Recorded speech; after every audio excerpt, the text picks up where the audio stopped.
Bonjour, bonsoir à tous, les amis, bienvenue dans En route pour Japan Expo, le 7e épisode déjà. On arrive bientôt au terminus, qui est Japan Expo, qui aura lieu très bientôt. Je ne suis pas seul pour l'émission, où vous commencez à avoir l'habitude. Nous sommes accompagnés des deux cofondateurs de Japan Expo, Thomas Sirdet et Jean-François Dufour. Ohio, Bonjour, oui, il est un peu tard pour Ohio, mais ça fait plaisir. Ah oui, Ohio, c'est le matin, Konbanwa, minasan konbanwa. Est-ce que vous allez bien, messieurs? Salut, salut. Oui, on est un peu à l'arrache, on est un peu fatigué. Comme tu l'as dit, c'est bientôt, puisque c'est du 14 au 17 juillet prochain. Donc là, on est à fond. À fond, j'imagine bien. On rappelle, En route pour Japan Expo, c'est l'émission où on parle évidemment de Japan Expo et on va parler de beaucoup de thèmes aujourd'hui ce soir, dont des annonces, dont des cadeaux et plein de choses. Vous avez l'habitude. Et des surprises. Ouais, on vous rappelle qu'il y a une émission. Surprise. Ouais, il y a une très belle surprise ce soir. On va en parler. C'est que l'émission a lieu une fois toutes les 2 semaines, donc c'est important de vous abonner et d'activer la cloche pour ne pas louper les prochaines. On rappelle aussi que les rediffusions des précédentes, mais aussi de celle-ci et de celle à venir, sont disponibles sur la chaîne YouTube Japan Expo officielle. Je pense qu'on a tout dit. On a un concours qui arrive pour un très très beau cadeau et une très grosse annonce, plusieurs annonces, mais une très grosse annonce qui, je pense, vous fera plaisir. Écoutez, messieurs, je pense qu'on va pouvoir directement commencer, si vous le voulez bien. Mais nous le voulons bien. Non, faut attendre encore 3 minutes, je pense. Ah, bah attends, Ouais, on avait un débat, tiens, c'est pour le chat ça, on avait un débat. Il faut commencer à l'heure, il faut commencer avec 5 minutes de retard. Parce que ça fait 6 émissions qu'on commence avec 5 minutes de retard et ce soir, on est stressé parce qu'on commence à l'heure. On commence à l'heure, mais je pense que vous êtes contents, en vrai. C'est qu'on fait bien le travail si on commence à l'heure. On va commencer tout de suite avec le thème de l'émission. C'est parti, jingle.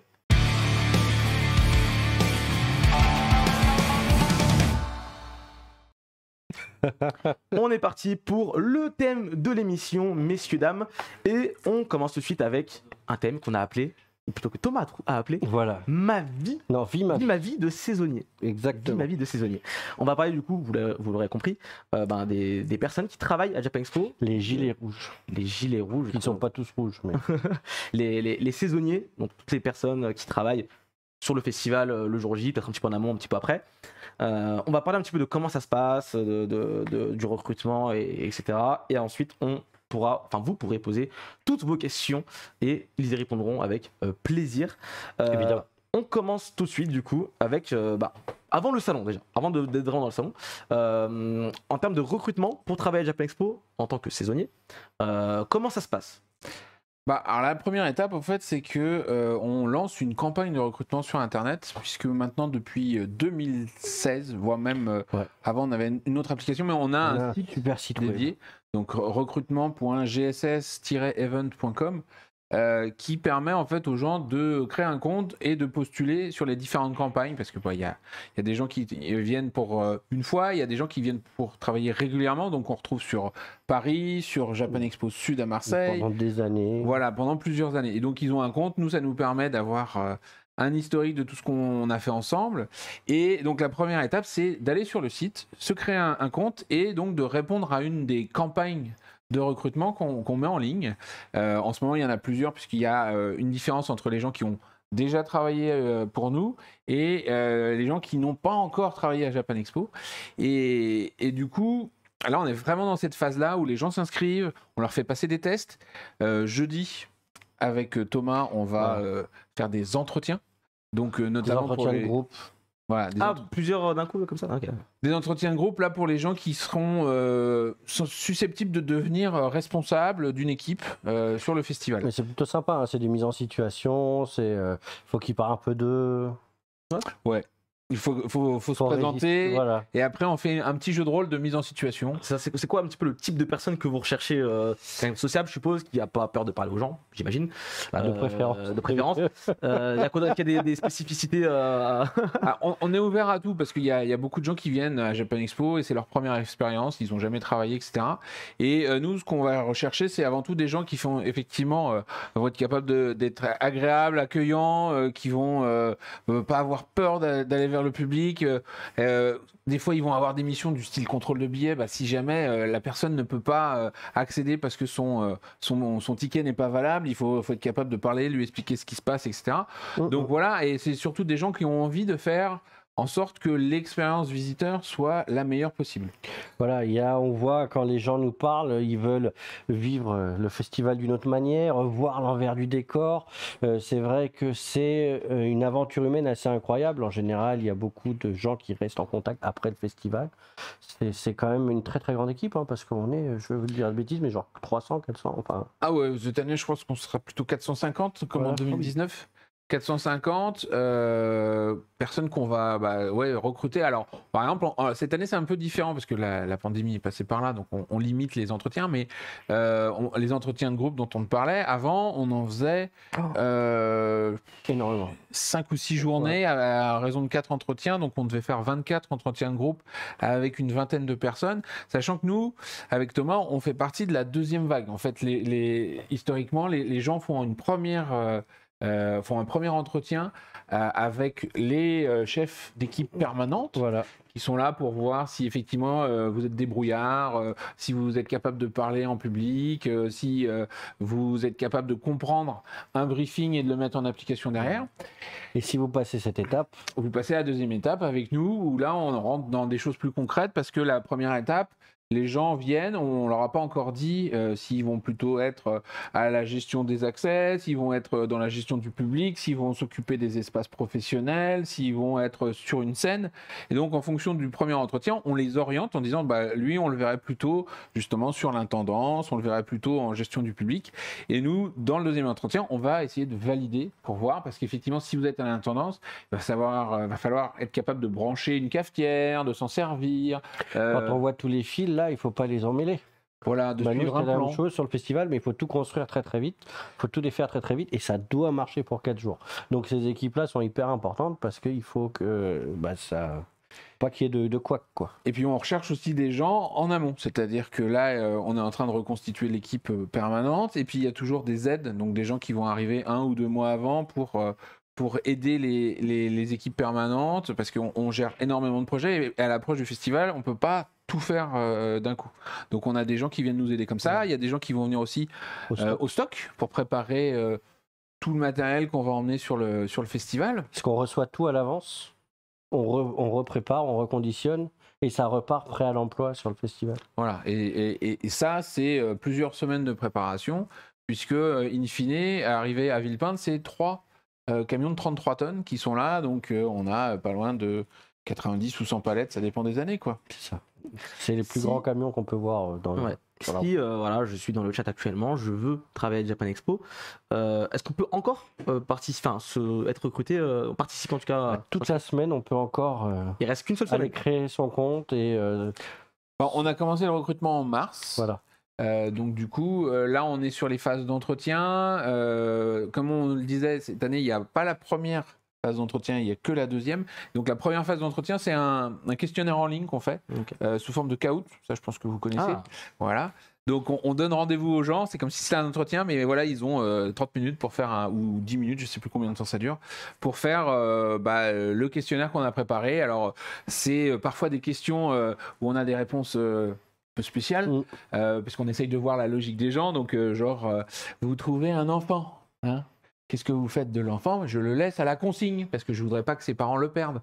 On a eu ce genre de réponse. Il y a des gens qui répondent ça. La bonne réponse, c'est plutôt on va l'emmener au point information, là où on s'occupe des enfants perdus. Parce qu'effectivement... Vous avez une réponse gratuite, là, facile. Là, il disons... vous la spoiler, là. C'est-à-dire que les gens qui nous répondent l'enfant perdu, je le mets à la consigne en attendant que ses parents viennent le chercher, généralement, ils sont éliminés d'office. Parce qu'effectivement, c'est une réponse très mauvaise. Au mieux, ceux qui disent je laisse repartir. C'est ça. C'est effectivement assez compliqué. Vous avez quand même le lien dans le chat pour ceux qui voudraient participer et être recrutés et travailler à Japan Expo pour le festival. Voilà, vous avez quelques images en plus, donc vous avez plutôt une idée de à quoi ça va ressembler. En fait, c'est quelque chose qui, historiquement, alors là, on a structuré le recrutement, mais c'est vrai qu'historiquement, on a commencé au sein d'une association, et donc créer une équipe, ça a toujours été une des choses les plus importantes, parce que sur place, on ne peut pas être partout. Et du coup, on a besoin de gens sur qui s'appuyer. On a besoin de gens qui vont nous aider à accueillir les visiteurs, etc. Et du coup, ça devient une vraie une vraie aventure humaine au final. Et comme disait Thomas, il y a beaucoup de gens qui gardent contact, qui se sont fait des amis sur place, qui se retrouvent d'une année à l'autre, voire qui se voient entre-temps évidemment. Donc c'est vraiment un grand moment de voir comment ça se prépare, de participer tous ensemble. Généralement, les responsables d'équipe, c'est des gens qui vont avoir été staff chez nous plusieurs années, donc du coup ils ont un petit peu d'expérience qu'ils partagent avec les nouveaux. Avec les jeunes et tout. Et on fait tout ça dans une bonne ambiance, une très bonne sérieuse, ambiance. parce qu'il faut accueillir les gens sérieusement pour que l'aventure se passe bien pour les visiteurs aussi. Mais ça crée vraiment des équipes très soudées. Bah ouais, parce qu'on est 450 et on accueille 250 000 personnes, donc on a quand même intérêt à être bien sur le sujet, quoi. J'imagine bien que... Et puis accessoirement, c'est aussi un moyen pour notamment les plus jeunes de se faire un petit peu d'argent avant l'été pour les vacances. C'est dont j'allais parler. Vu qu'on est très transparent dans cette émission, et c'est ça qu'on aime, je pense, et que les gens aiment. En termes de salaire, comment ça se passe pour les jeunes justement qui voudraient travailler à Japan Expo Alors le mot le plus important déjà c'est salaire, parce que souvent on nous a dit les bénévoles de Japan Expo, patati, il n'y a pas dans l'équipe organisatrice du festival. Il peut peut-être y avoir des bénévoles dans des stands associatifs, mais l'organisation du festival, les gilets rouges comme disait Thomas, ou verts ou bleus ou noirs, sont voilà. On en parlera un petit peu plus tard des sont tous rémunérés, donc ça part du SMIC et ça peut monter jusqu'à 20-25 euros de l'heure, quand même. selon les postes. Après, il y a aussi des gens qui ont des missions plus spécifiques, avec des tarifs plus spécifiques, genre les interprètes franco-japonais. Évidemment, on travaille avec beaucoup de freelance, on a des salariés, etc. Donc, les niveaux de salaire sont assez variables. Le minimum, c'est le SMIC, évidemment. Et après, quand vous êtes chef d'équipe, vous allez être payé 11-12 euros. Ça dépend un petit peu des équipes que vous allez gérer, parce que il y a des gens qui vont se retrouver avec une équipe de 10 personnes et d'autres avec une équipe de 2 personnes, donc c'est pas forcément la même chose. Mais c'est important pour nous, justement, dans l'idée d'avoir professionnalisé et fait en sorte que Japan Expo perdure, cette approche où on paye les gens, où ils sont vraiment là, à la fois parce qu'ils ont envie, mais parce que c'est un vrai job. C'était important pour nous. Et c'est marrant parce qu'en fait, ça reproduit un parcours de travail au sens où il y a des évolutions. C'est-à-dire que si vous travaillez plusieurs années à Japan Expo, que vous êtes performant, bah, vous allez monter dans la hiérarchie du festival. C'est une entreprise qui est à l'année d'une trentaine de personnes aujourd'hui et qui, pour quelques jours, quelques semaines, va monter jusqu'à 450 employés. Donc limite comment on dit maintenant, une entreprise de taille intermédiaire, là, une ETI. Et il y a des vraies opportunités de se retrouver d'un festival à l'autre et d'évoluer et puis de changer de métier. Parce qu'on parle mais ça peut aussi dire, bah, là je travaille à l'accueil visiteur et puis après je vais aller à l'accueil des pros et puis après je vais aller... Ça fait toujours une expérience sur le CV en plus.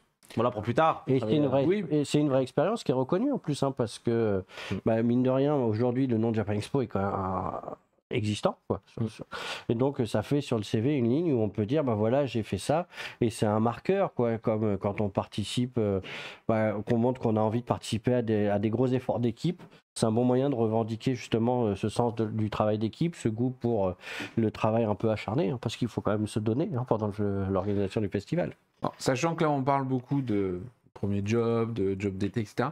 On a aussi tout un tas de gens qui sont parmi nous depuis des années et en fait qui ont depuis trouvé un travail, mais qui vont prendre des vacances pour venir travailler à Japan Expo pour l'ambiance, pour retrouver toute l'équipe, etc. Je pense notamment, on va avoir Gilbert avec qui on a fait Japan Expo 1 à l'EPITA parce qu'il était élève à l'EPITA à l'époque et qui depuis des années maintenant revient. Il était à Sud avec nous, il sera à Paris cet été.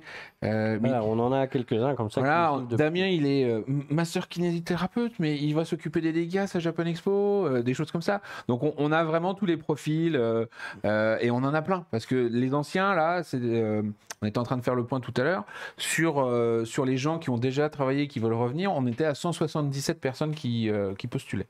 Donc déjà, on en a un bon tiers d'anciens et on va chercher 2 tiers de nouveaux, grosso modo.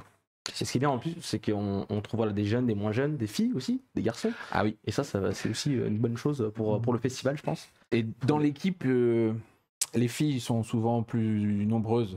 Oui. parce que plus débrouillarde aussi. Donc on espère toujours trouver quelques garçons exceptionnels, mais c'est vrai que là, les proportions sont pas en faveur du sexe masculin. Ah non, non, non. Donc on espère qu'on va avoir plein de garçons motivés qui vont postuler, qui vont redresser la barre. Parce que les filles, bon, on voit d'ailleurs sur les photos, il y a quasiment des demoiselles, mais je pense qu'il y a facilement 2/3 de staff féminin. Après, c'est vrai qu'on parlait de contact, c'est parfois plus facile pour elles. Les garçons, on est plus timides. Bah voilà, en tout cas, c'est plutôt une bonne chose. Voilà. Une fois que j'ai passé les entretiens, je suis pris, va falloir bosser à un moment ou à un autre. Donc on arrive au festival. Comment ça se passe déjà? Est-ce qu'il y a un briefing en amont? Je suppose que vous parlez avec les équipes. On donne son gilet, on dit salut, dans quel jour? Salut. Non, c'est pareil. Le briefing a lieu combien de temps avant, j'imagine? Où c'est relativement différent selon les postes. Par exemple, pour les chefs d'équipe, généralement, on essaie de les réunir 2 ou 3 semaines avant le festival. On fait ça le week-end à Villepinte pour leur faire un briefing plus complet à la fois du fonctionnement du métier de staff et de leur fonctionnement spécifique. Parce que comme ils vont avoir une équipe à gérer, il faut qu'ils sachent précisément ce qu'ils doivent faire. Donc ces gens-là, on va prendre une après-midi entière pour leur expliquer tout le fonctionnement. Donc déjà, on présente un organigramme pour qu'ils se repèrent un petit peu. Je suis dans quelle équipe, qui est mon chef, qui est le chef de mon chef, etc. Après, on va leur expliquer aussi comment fonctionne plein de choses du style les talkie-walkie, les outils de chat du festival, l'application. On a une application staff, en fait, qui permet de voir les plannings des gens dans ton équipe, qui va permettre de aussi pointer. C'est-à-dire que quand quelqu'un vient travailler dans une équipe, on valide qu'il est là pour pouvoir derrière, justement sur son bulletin de paye, et bien avoir compté ses heures. Donc il y a plein de choses comme ça à apprendre qu'on fait pendant le briefing. Et puis après, ils vont être amenés à briefer leur équipe. Alors quand c'est des gens qui ont déjà fait ça, ils peuvent le faire tout seuls. Sinon, c'est des gens de l'équipe permanente qui vont venir au briefing. Et ces briefings-là, ils vont avoir lieu dans la semaine juste avant. C'est-à-dire qu'on ouvre le jeudi. Souvent, les briefings, ils vont avoir lieu entre le dimanche et le mardi, pour qu'on soit opérationnel mercredi, voire jeudi au plus tard, dans toutes les équipes, quoi. Tu nous parles d'équipe. Est-ce que de tête, je ne donne pas un chiffre forcément précis, il y a combien d'équipes et il y a combien de personnes dans une équipe? Il y a combien d'équipes? C'est ce que Jean-François disait tout à l'heure. Ça va de 2 à une grosse dizaine en fonction du format d'équipe. La plus grosse équipe, c'est 17. Et après, il y a des pôles. En fait, c'est organisé en pôles qui ont chacun leur sujet et chaque pôle est. En fait, si on schématise, il y a des pôles. Donc, par exemple, le pôle accueil visiteur, d'accord, qui va avoir une sous-équipe qui s'appelle la section. Donc, on va avoir, par exemple, le contrôle d'accès. Et dans le contrôle d'accès, on va avoir des unités qui vont être en charge. Alors, par exemple, il va y avoir l'unité qui est dans la galerie d'accueil. Et l'unité contrôle d'accès qui va être dans le hall 6. Donc on les répartit comme ça, et chacune de ces équipes-là, en fait, contient un responsable et des staffs. Donc en fait, il y a, dans les équipes, si on cherche dans les cases, il y a peut-être une 50aine, 60aine d'équipes différentes. Ça va je parlais de contrôle d'accès, gestion du public, ça peut être la gestion des exposants, la gestion de la presse, des pros, la distribution de badges, les files d'attente, l'orientation, parce qu'il va y avoir beaucoup d'orientation, il y a le point information pour guider les gens, il y a, parce que je vois là-dedans. Alors ça, typiquement, c'est effectivement un espace invité, où on voit d'ailleurs plein de Japonais, puisque les espaces invités à Japan Expo, souvent, on a besoin d'avoir des gens qui puissent communiquer en japonais. Et il y a vraiment tous les niveaux, et après je ne sais pas si on en parle maintenant, mais les gilets sont justement ici un petit peu pour aider à retrouver qui est le chef, en fait. Et effectivement, quand on arrive et qu'il y a plein de gilets rouges, si on voit un gilet vert, on sait que c'est vraiment le chef du reste de l'équipe. C'est quelque chose qu'on utilise en interne. Et à vous, là, dans le chat, ça sert à rien d'aller les pister. Mais c'est vrai que pour nous, c'est très pratique parce que comme on est 450, on ne se connaît pas forcément tous. Et c'est important de s'identifier très rapidement. Là, brièvement, par exemple, les couleurs correspondraient à quoi, à peu près, en termes de poste? Alors, les gilets rouges, c'est les staffs de base, en fait, on va dire. Donc, notamment, souvent les nouveaux commencent en rouge. Et puis après, on grappe dans les échelons. Donc il y a le vert menthe, n'est-ce pas? Donc qui est celui qui est au centre. Et puis le chef du vert menthe, ça sera le bleu. Et le chef du bleu, ça sera le noir. Et en fait, le gilet vert fluo à gauche, c'est un gilet un petit peu spécial pour ce qu'on appelle les renforts. Donc c'est des gens qui vont être amenés à être sur plusieurs équipes. C'est-à-dire qu'ils vont être aussi bien en train de gérer du public que l'heure d'après en train de s'occuper des dédicaces, des invités, etc. Ils vont compléter et suppléer des équipes en fonction des besoins. Parce que les postes, ça on n'en a pas forcément parlé, mais les postes ne sont pas des postes qui durent forcément toute la journée. Donc il y a certaines personnes qui vont être tristes parce qu'ils veulent toute la journée, gagner un petit peu plus de sous, etc. Auquel cas, effectivement, on va leur dire, bah, tu vas faire 2 heures à tel endroit, puis après tu vas aller 2 heures là-bas, puis après tu vas faire 4 heures là. Il y en a d'autres, au contraire, qui vont être très contents de n'avoir qu'une demi-journée, parce qu'effectivement, en tant que staff, l'après-midi, bah, ils pourront profiter du festival gratuitement. Parce qu'on les laisse se balader, et ça joue un petit peu. Voilà, donc il y a vraiment de tout type de postes, parce que je voyais que on posait la question dans le chat, mais il y a vraiment énormément de choses différentes à faire sur le festival, parce qu'on cherche même des chauffeurs, par exemple. Là, on cherche des enfin oui, ce serait hyper dur de faire la liste de tout. Mais... Voilà, on cherche des informaticiens, on cherche éventuellement des gens qui ont des compétences en électricité, ça sert toujours. Ouais, c'est vrai que ce serait pratique. Non, mais des gens qui sont habiles de leurs mains, on cherche des gens qui sont capables aussi d'être, de bien présenter et de savoir accueillir les gens, mais aussi des gens qui peuvent être un peu résistants parce qu'on a des moments où on peut être en contact avec des gens qui ne sont pas forcément contents, mais il faut savoir les gérer. Ça ne veut pas dire que c'est désagréable, parce que globalement, les gens sont quand même plutôt cool. Oui, j'imagine bien. Mais il y a vraiment toutes les compétences, et après, ça se développe avec le temps. Ça veut dire que non seulement il y a ce que vous apportez, mais il y a aussi tout ce que vous allez pouvoir apprendre, parce que vous allez avoir des chefs qui savent ce qu'ils font, qui vont vous le transmettre. Il y a tous les briefings dont parlait Jean-François, qui mine de rien sont des briefings qui maintenant ont capitalisé sur les années. Donc vous pouvez aussi repartir avec des nouveaux savoir-faire de ces quelques jours de festival. Voilà, une fois qu'on a fait les briefings, le festival commence. On imagine bien que le staff arrive en amont des spectateurs, enfin des visiteurs.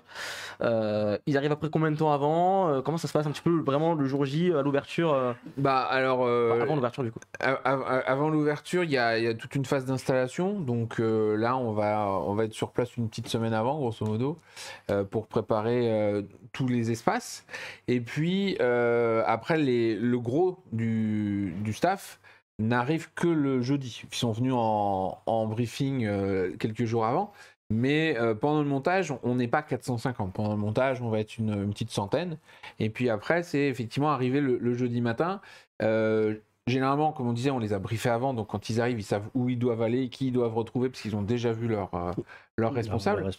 Mais toujours est-il que le premier jour, effectivement, on va leur donner un planning précis qui dit, bon bah, par exemple, on ouvre le salon aux visiteurs à 9h. Donc du coup, on leur demande d'être en place un quart d'heure avant, histoire d'être sûr que quand on dit 9h go, on ouvre, tout le monde est là, parce que effectivement, quand on prévoit qu'il y ait 17 personnes pour contrôler les tickets, on ne veut pas en avoir que 12, quoi.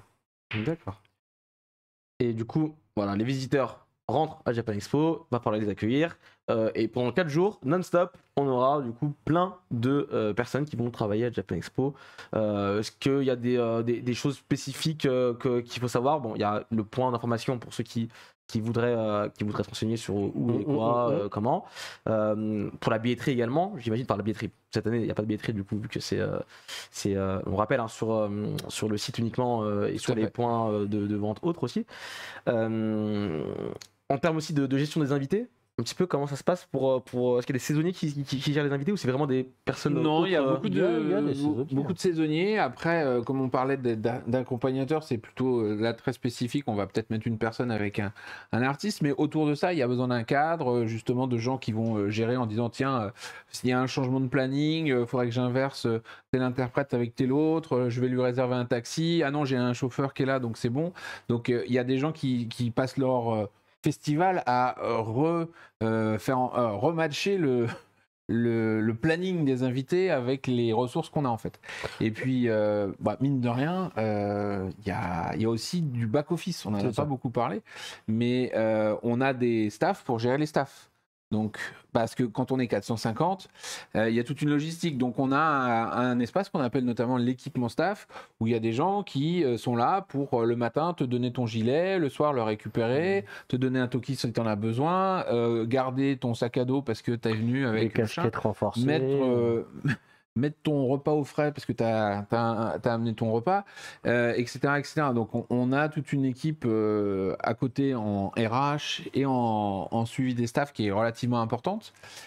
Justement pour que tout se passe bien. Ça, c'est par exemple la cantine staff où les gens font leur pause déjeuner, où on voit effectivement. Et on voit qu'ils sont en pleine forme. Après leur journée de travail. Fatigués parfois. Il faut voir que les premiers commencent vers 6h30. Hein. Donc effectivement, quand il est midi, ça fait des grandes journées. Oui, c'est intense. C'est 4 journées, mais 4 journées intenses pour la plupart des gens, je pense. Voilà. Et on a vu tes yeux briller quand tu parlais des staffs qui s'occupent des invités, mais il s'agit d'être très très professionnel et de s'occuper des invités. Évidemment. C'est évident. Donc voilà, la journée se déroule, je pense, enfin les journées se déroulent de façon plutôt classique, je pense. Voilà, c'est le matin, on accueille les gens, on les renseigne quand il faut les renseigner. Et le point info, on n'en a pas forcément parlé, mais il y a un truc important qu'on a mis en place, c'est les points information mobiles. Voilà. Donc ça, c'est les gens avec les voiles. C'est vrai. Parce que le point information, on avait essayé d'en mettre plusieurs à différents endroits, etc. Ça ne fonctionnait pas.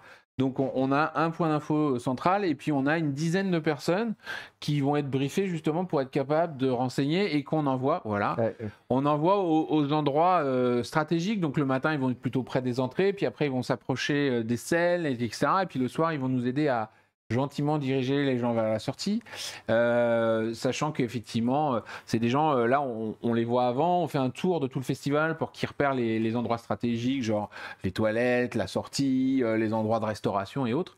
Donc là il y a toute une préparation importante sur le point information qu'il ne faut pas négliger. Apprendre tout le programme, il y a beaucoup de choses à digérer très rapidement. Après heureusement ils ont maintenant l'application. Voilà, l'application et puis l'ordinateur qui est disponible pour apprendre et surtout pouvoir vérifier les informations pour les gens.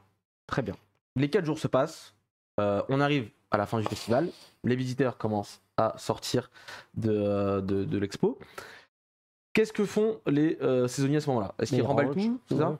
Il y a beaucoup de rangements. Alors déjà dans la partie exploitation, un truc qu'on n'a pas dit, c'est qu'effectivement le matin on leur demande d'arriver un petit peu avant parce qu'il peut y avoir un briefing de la journée. Et puis le soir il y a le débriefing pour voir avec les gens. C'est même de... chaque soir, parce que comme si quelqu'un a eu des difficultés, il faut qu'il puisse le remonter à son chef. Si quelqu'un a pas forcément fait le travail comme c'était attendu, il faut que son chef puisse lui dire. Donc on fait un point en fin de service, on va dire, justement pour essayer de remettre tout à plat pour que le lendemain, parce que si c'est le dimanche qu'on te dit ouais mais tu devrais pas faire ça comme ça, bon, t'as un peu perdu ton temps. Si t'attends 2 jours pour dire quelque chose à quelqu'un, t'as perdu la moitié du festival. Ça va hyper vite en fait, on se rend pas compte, mais c'est hyper intense quoi. Voilà. C'est clair. Et du coup, parfois il peut y avoir aussi des changements sur place, c'est-à-dire que on s'aperçoit qu'il y a une personne rester toute la journée debout à renseigner les gens ou à biper des billets, etc. Ça le fatigue plus que prévu, donc du coup on va l'échanger avec quelqu'un qui aura une meilleure résistance et puis on va lui trouver un poste ailleurs. Voilà, on adapte vraiment de manière à ce que ce soit une bonne expérience pour les visiteurs, mais pour le staff aussi. C'est évidemment important. Très important. Ce que Thomas disait il y a quelques semaines de cela, c'est que autant pour mettre en place, c'est long, autant pour tout déballer, c'est hyper impressionnant. C'est une semaine d'installation et on commence à désinstaller le dimanche à 18h quand nos charmants visiteurs ont bien voulu nous laisser le hall vide parce que on dit 18 mais c'est rare que vous ne soyez pas encore là à 19h. Donc on aimerait bien à partir de 18h normalement on commence à ranger et généralement vers 22-23h c'est quasiment fini en fait. Ouais, c'est un truc de fou. Et le lendemain on revient pour finir de ranger, etc. Quoi. Mais il y a, en fait, le lundi, il y a quasiment plus d'exposants. Il y a une organisation qui fait, quand on dit que les petites rivières font les grands fleuves, c'est qu'on voit plein, en fait, il y a plein de matériel qui arrive de partout, peu à peu, puis qui se centralise, qui se recentralise, et puis qui arrive dans un grand flux, là, jusqu'à nos espaces d'organisation. Et ça se voit. Enfin, c'est incroyable. À regarder, c'est juste dingue.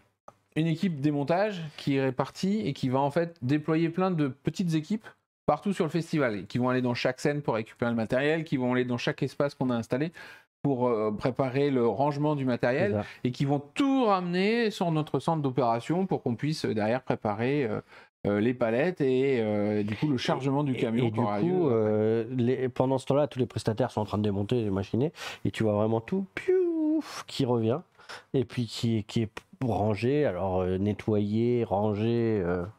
C'est une mécanique hyper bien huilée qui est très très belle à voir. Enfin, moi j'adore voir ça et ça passe super vite. Comme ça. Il y a des postes qui sont très demandeurs physiquement et puis il y en a d'autres qui sont plus cool. Ça dépend vraiment des postes. Et puis Donc, ça dépend là, on des attentes des gens vraiment. aussi, Ouais. ça dépend de leur capacité. Parce que quelqu'un comme moi, par exemple, on va pas forcément l'envoyer courir à longueur de journée. Je pense qu'au bout de 2 heures, je suis ratriposé, quoi. Effectivement, après, il y a de tous les profils, j'imagine. Chez les saisonniers, le salon est terminé. Voilà, là, c'est plus calme. Comme vous le disiez, c'est que généralement, il y a beaucoup de gens qui reviennent travailler les années suivantes à Japan Expo.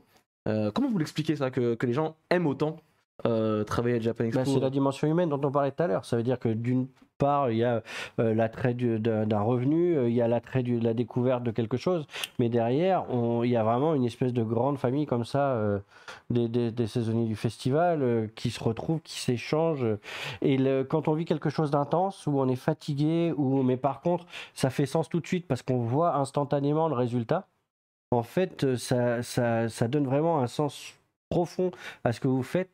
Tous les gens, vous voyez, qui sont contents, même si c'est galère, même s'il y a des moments où vous êtes vraiment fatigué, il y a toujours quelqu'un pour vous aider, il y a toujours quelqu'un vers qui se retourner quand il y a un souci, vers son responsable, vers les équipes RHS, RH saisonnières, et ainsi de suite. Donc vous êtes quand même dans un environnement qui est bien contrôlé. Et du coup, quand vous ressortez, vous êtes crevé, mais vous avez vécu quelque chose d'hyper intense et de formidable. Et en général, les gens sortent en disant je suis crevé, c'est fini. Et 3 jours après, ils sont là, bon alors, on recommence quand? Ouais, Il y a des relations qui se créent entre les staffs, c'est sûr, mais aussi avec le public. C'est vrai que c'est un grand moment de partage.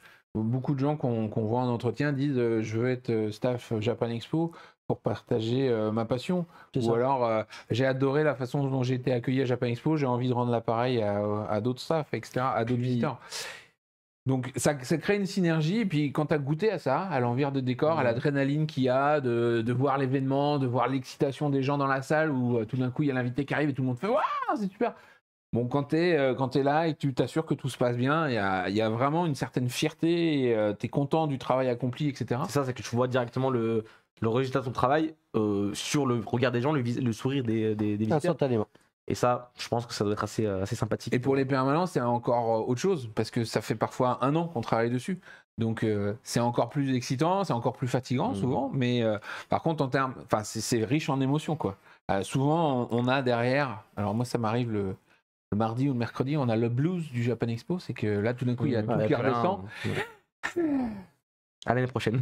Faut pas aller sur les réseaux sociaux à ce moment-là parce que ça va jamais bien sur les Et réseaux sociaux. puis voilà, et puis ça fait une aide d'évocation aussi. Et parfois, on l'évoquait tout à l'heure, il y a des gens qui passent du statut de saisonnier. Ah donc ouais, il y a des gens qui étaient saisonniers qui ont fini dans le staff permanent de Japan Expo. Tout à fait. Je croise les doigts, mais là on vient de rencontrer des gens qui sont saisonniers depuis plusieurs années chez nous, qui vont vraisemblablement intégrer le staff dans les prochaines semaines là. On a accueilli il y a 2 semaines maintenant quelqu'un qui était staff en 2017 et 2018 chez nous, ou 2018 et 2019, je ne sais plus, et qui du coup là vient de se faire embaucher chez nous. Il va être à l'accueil visiteur. Donc oui, c'est un bon moyen à la fois de faire connaissance avec les gens, de les voir travailler, voir leur comportement, et du coup derrière, c'est vrai que quand ils postulent pour un poste permanent, on a une meilleure visibilité sur leurs valeurs, sur leurs compétences. Vous avez déjà une première approche de la personne. Oui. Donc voilà, peut-être qu'on peut commencer en saisonnier et terminer en... Après, je rappelle, on est 450. Évidemment, ça restera une minime... Mais il y a une chance, quoi. Il y a une chance. Il y a une chance. Et c'est ce qui importe. Et nous, on aime bien. Et effectivement, tout ce qu'on parle, c'est valable pour Japan Expo aussi Marseille. C'est vraiment la même chose. On en a Japan Expo Sud plutôt. Et voilà. Est-ce qu'on a d'autres choses à rajouter sur les saisonniers? Des choses qu'on aurait peut-être oubliées, peut-être pas. Moi, j'ai dit... c'est vraiment une spécificité, je pense, qu'on a, parce qu'il y a beaucoup de salons qui vont avoir des hôtes et hôtesses d'accueil, mais qui vont être sélectionnés par des agences d'hôtes et d'hôtesses. Nous, on a à cœur à les sélectionner nous-mêmes, parce qu'on a envie d'avoir une équipe qui est là pour partager sa passion et qui comprennent, des gens qui comprennent les visiteurs. C'est-à-dire qu'on le voit souvent, il y a un décalage quand un agent de sécurité va gérer une situation avec un visiteur de Japan Expo, il n'est pas du tout dans la bonne... Il peut pas comprendre l'excitation, il peut pas comprendre les attentes. Alors que si c'est des gens qui aiment ça, bah, ils vont ressentir la même chose en fait que le visiteur et ils vont être capables malgré tout d'imposer les règles qui doivent s'imposer à ce moment-là, mais d'une manière qui sera sans doute plus agréable. J'imagine bien. Eh bien écoutez, vous pouvez encore, vous avez une semaine. Nous avons besoin. Voilà. Vous avez une semaine, on va vous remettre le lien dans le chat, hein, si on peut nous le remettre pour les gens. Si vous voulez travailler à Japan Expo le temps du festival, c'est encore possible. Vous avez une semaine pour participer encore, en tout cas pour faire la demande. Pour postuler. Postuler plutôt, ouais, postuler. Donc voilà, n'hésitez pas à postuler et je pense que vous allez passer un bon moment. Oui, il y a aussi une particularité dont on n'a pas parlé, c'est qu'il y a certains staffs qui ont des postes relativement importants. Le matin, quand on ouvre aux visiteurs, on veut être sûr qu'à l'heure dite, le point dédicace soit ouvert. On veut être sûr qu'on a les gens pour le contrôle de l'accès. Donc il y a un certain nombre de staff qu'on va loger à côté de Villepinte pour être sûr qu'ils n'auront pas de problème de transport et que, alors qu'ils devraient être en poste à 7h pour accueillir les exposants, ils arrivent à 8h. Et voilà. Donc du coup, ces postes à responsabilité, on va en plus prolonger l'expérience avec eux. On va leur proposer d'être logés dans l'hôtel staff avec d'autres staffs. Alors en plus, c'est une expérience sympathique parce que c'est des chambres partagées, donc tu te retrouves à 2 ou 3 par chambre. Donc du coup, tu fais connaissance avec d'autres gens, etc. Ça resserre les liens. Le soir, quand tu as fini ta journée, souvent dans le lobby de l'hôtel, ils sont en train de boire un petit coup ensemble. C'est des soirées caliente. Voilà. Mais caliente, mais raisonnable. Hein. Parce que le lendemain matin, il faut être au travail. Bah oui, c'est sûr. Voilà. mais du coup, c'est vrai que ça crée vraiment un esprit de groupe qui est important, quoi. Très bien. Bon, on va pouvoir conclure sur ça. Si vous avez des questions, n'hésitez pas à les poser dans la partie questions-réponses. Pour l'instant, on va passer au journal de bord. Qu'est-ce que vous avez fait pendant les 2 dernières semaines? C'est parti, jingle.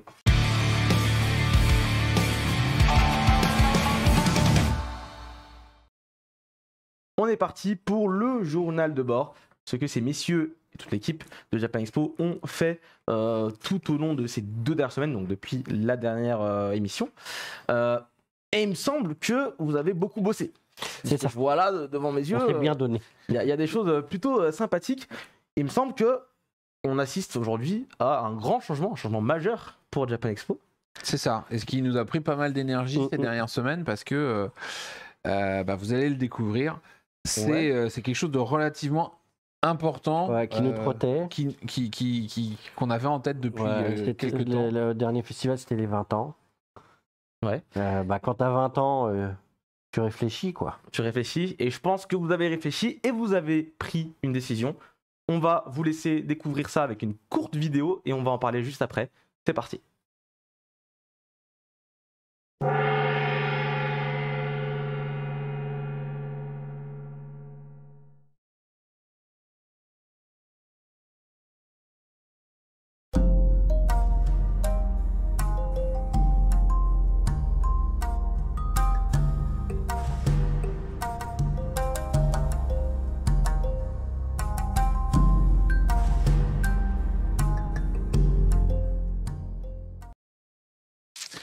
Et voilà, vous l'avez vu de vos propres yeux, le logo Japan Expo change pour la première fois du coup, et on assiste du coup à... Pas du tout pour la première fois. Depuis longtemps, on va dire. Ça faisait effectivement depuis... en fait, ce logo-là, on l'a depuis 2008. Ouais, c'est ça. Depuis 2008. Moment, effectivement. Et du coup, c'est vrai qu'on s'était dit qu'on voulait le changer, le relooker, le moderniser pour plein de raisons. Et on s'était dit qu'avec la pandémie, c'était peut-être pas forcément une charge de travail supplémentaire qu'on allait se mettre sur le dos. Ouais. Mais finalement, là, il se passe tellement de choses. On a vu beaucoup d'engouement des visiteurs en termes de. On reçoit plein de messages. Il y a beaucoup de gens aussi qui achètent des billets, on reçoit plein de sollicitations d'invités, d'exposants et autres. Donc il y a vraiment un bel engouement et on se dit que c'est l'occasion d'en profiter pour faire cette mise à jour de notre identité visuelle qu'on avait en tête depuis longtemps. Parce que quand on a créé le festival, le premier logo c'était un soleil vert. Voilà. Qui a évolué vers du soleil rouge en forme de macaron, puis ce rond là qu'on a maintenant depuis des années. Et ce logo maintenant qui est en forme de boutons finalement, d'application mobile, parce que c'est l'ère du temps, et qui regroupe en fait beaucoup de significations du Japon. Il y a beaucoup de symboles. Si vous regardez, on a mis l'eau, on a mis la terre, on a mis le feu. C'est-à-dire que en gros, c'est quoi? C'est l'océan qui entoure le Japon, le mont Fuji, que j'espère à peu près tout le monde aura reconnu, et le mont Fuji qui est, bon, on le voit pas sur le logo vertical, mais qui est entouré d'eau. Donc ça, c'est la situation d'île du Japon. Et le Hinomaru, donc le fameux soleil rouge du Japon, qui lui se lève, qu'on peut animer comme on l'a fait là sur la petite présentation, et qui sera présent en fait dans toute Japan Expo. Il sera toujours permanent, le soleil rouge. Ça rappelle aussi le drapeau finalement du Japon. C'est ça, le Hinomaru, c'est le rond rouge sur le drapeau blanc, qui symbolise ce fameux soleil levant en fait dont on parle tout le temps. Et on aimait bien notre joli logo. Voilà, ici.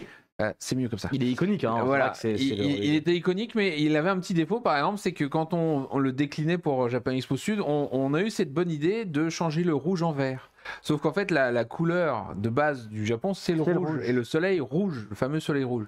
Donc, c'était un peu tard quand on s'en est aperçu, mais effectivement, à décliner le logo Japan Expo en faisant un soleil vert pour Japan Expo Sud, en faisant du bleu pour Centre, en faisant du orange et marron et noir pour Belgium. Ouais. Enfin, on a fait différentes couleurs comme ça, mais en fait, le problème, c'est que le rouge aurait dû rester, on aurait dû décliner le jaune dans une autre couleur, en fait. Mais ça marchait pas tout le temps. Voilà. Alors que là, vous verrez à l'usage, mais pour Japan Expo Sud, on aura une déclinaison où on garde le soleil rouge. Voilà. Bah, dites-nous en tout cas en commentaire dans le chat ce que vous pensez du nouveau logo. Qui dit nouveau logo dit nouvelle affiche. On vous avait dévoilé l'affiche il y a 2 semaines de cela, la nouvelle affiche de Japan Expo. Elle a été un petit peu modifiée du coup. Donc, avec le nouveau logo. Elle évolue. Donc on va vous l'afficher, on l'a aussi en précis ici. Voilà, elle ressemble à ça maintenant, l'affiche de Japan Expo. Et ce qu'on a voulu quand même pour créer un lien, parce que dans le grand renouvellement, il faut qu'on crée quand même des connexions, c'est de garder le Japan Expo dans sa police historique, parce que là pour le coup elle date de Japan Expo 1, je pense. Hein, à peu près. Non, je pense 2. Bah donc depuis très oui, c'est vrai, au début c'était les lettres c'était le premier logo de Japan Expo, en fait je l'ai fait et c'était un soleil vert pour s'inspirer du soleil levant, mais la réalisation que j'avais faite à l'époque sous Corel Draw ressemblait plus à un soleil aztèque, donc tout le monde m'a dit chouette le logo des Cités d'Or, et je l'avais pas forcément bien vécu d'ailleurs. Donc on avait rapidement changé pour un soleil levant, mais voilà, il faut voir aussi que le festival a quand même beaucoup évolué depuis 2008, parce que le logo 2006-2007 il est assez proche, au lieu d'être rond il est rectangulaire, et aujourd'hui on traite tellement de choses sur le Japon qu'on trouvait que celui-là il était plus trop en adéquation. C'est ça, là on est très universel dans ce lifting. Voilà, il n'y a pas le soleil vert, il y a juste le rond vert. Voilà, là on était encore... c'est pas mal. C'est une autre époque, effectivement. C'est ça. Et mais quelles archives incroyables. Mais en tout cas, là, de ce que je vois dans les commentaires, à l'unanimité, j'ai l'impression que tout le monde est fan de la nouvelle... Oui, on va avoir des nouveaux polos. Mais alors peut-être pas pour le prochain, parce que le temps de le broder, la nouvelle charte graphique va arriver, va s'imposer peu à peu. Donc vous verrez encore l'ancien logo pendant un certain temps. Parce que en fait on s'en était pas forcément aperçu, mais on en a fait beaucoup des choses avec le logo de Japan Expo. Il y en a mais partout. Les polos, les gilets, les tours de cou, les fonds de scène, enfin il y a tous les panneaux qu'on fait là pour les directions derrière, tous les goodies qu'on voit derrière. Voilà, donc les Daruma, il y a un logo, donc il y a Vraiment, il y en a partout. Alors, on va le faire, on a identifié partout où c'était, mais on va se laisser le temps d'une transition sur 2 ans, 2 éditions, tranquillement. Parce qu'on l'a dit, on a voulu faire le changement, mais là, on en a un petit peu plein les bras, parce que avec la reprise et tout, c'est chaud. Mais voilà, on avance, on voulait avoir cette nouvelle image, c'est après 20 ans de Japan Expo 21, et c'est le début d'une ère pour les 20 prochaines années. Surtout que c'est dans le thème un petit peu de cette Japan Expo qui est le Phoenix, la renaissance. Donc un nouveau logo, ça va de pair. Nouvelle naissance. C'est marqué. Et du coup, ce qui nous plaît bien dans celui-là, c'est on trouve qu'il est à la fois moderne et relativement traditionnel. Oui. Parce qu'on a des formes très traditionnelles japonaises, tout en ayant un modernisme qu'on n'avait pas avec l'ancien. Voilà, et des choses qu'on retrouve, que tout le monde peut interpréter, tout le monde peut comprendre. C'est-à-dire que même si on ne connaît pas le Fuji, cette forme-là, elle fait penser au Japon, quoi. Ouais. On n'est pas obligé de savoir que c'est le Fuji, on n'est pas obligé de savoir que par exemple les vagues, là c'est des vagues du bouddhisme japonais là, pour représenter la mer. On sait que c'est la mer, quoi. Il y a vraiment quelque chose de très simple et de très universel dans le logo, on est très content. Et puis ça a été un super travail pour l'équipe, parce que tous les designers graphistes dont Jean-François de l'équipe s'y sont mis, ils ont collaboré à fond ensemble pendant des jours et des jours pour nous sortir ce nouveau logo qui est petit bijou, qui est très épuré, je trouve, et plus je le vois, plus je suis fan. Donc bravo messieurs pour. Il va falloir un temps d'adaptation. Je pense qu'il y a un certain nombre de gens qui vont trouver au début que l'ancien c'était mieux. Mais l'ancien il est iconique, il restera toujours dans la mémoire, c'est normal. Voilà. Mais bon, il faut changer un petit peu, il faut avancer. Mais comme ça, on le verra dans les commémorations. Ou pour les anniversaires de Japan Expo, on le Quand on fera Japan Expo 30 ans, on pourra faire des évolutions de logo. Exactement. On rappelle, 14-17 juillet pour Japan Expo. Donc voilà, n'hésitez pas, il y aura la nouvelle affiche, les nouveaux logos partout. Et on a hâte de voir tout ça. Vous avez de nombreuses questions, j'imagine, comme d'habitude. On va y répondre de ce pas. C'est parti, jingle. C'était tout sur le jeu.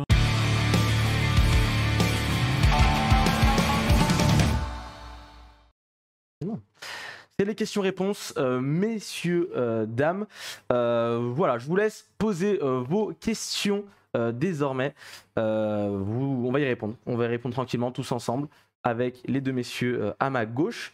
Voilà, donc je vous laisse poser vos questions. D'abord, peut-être par rapport au logo.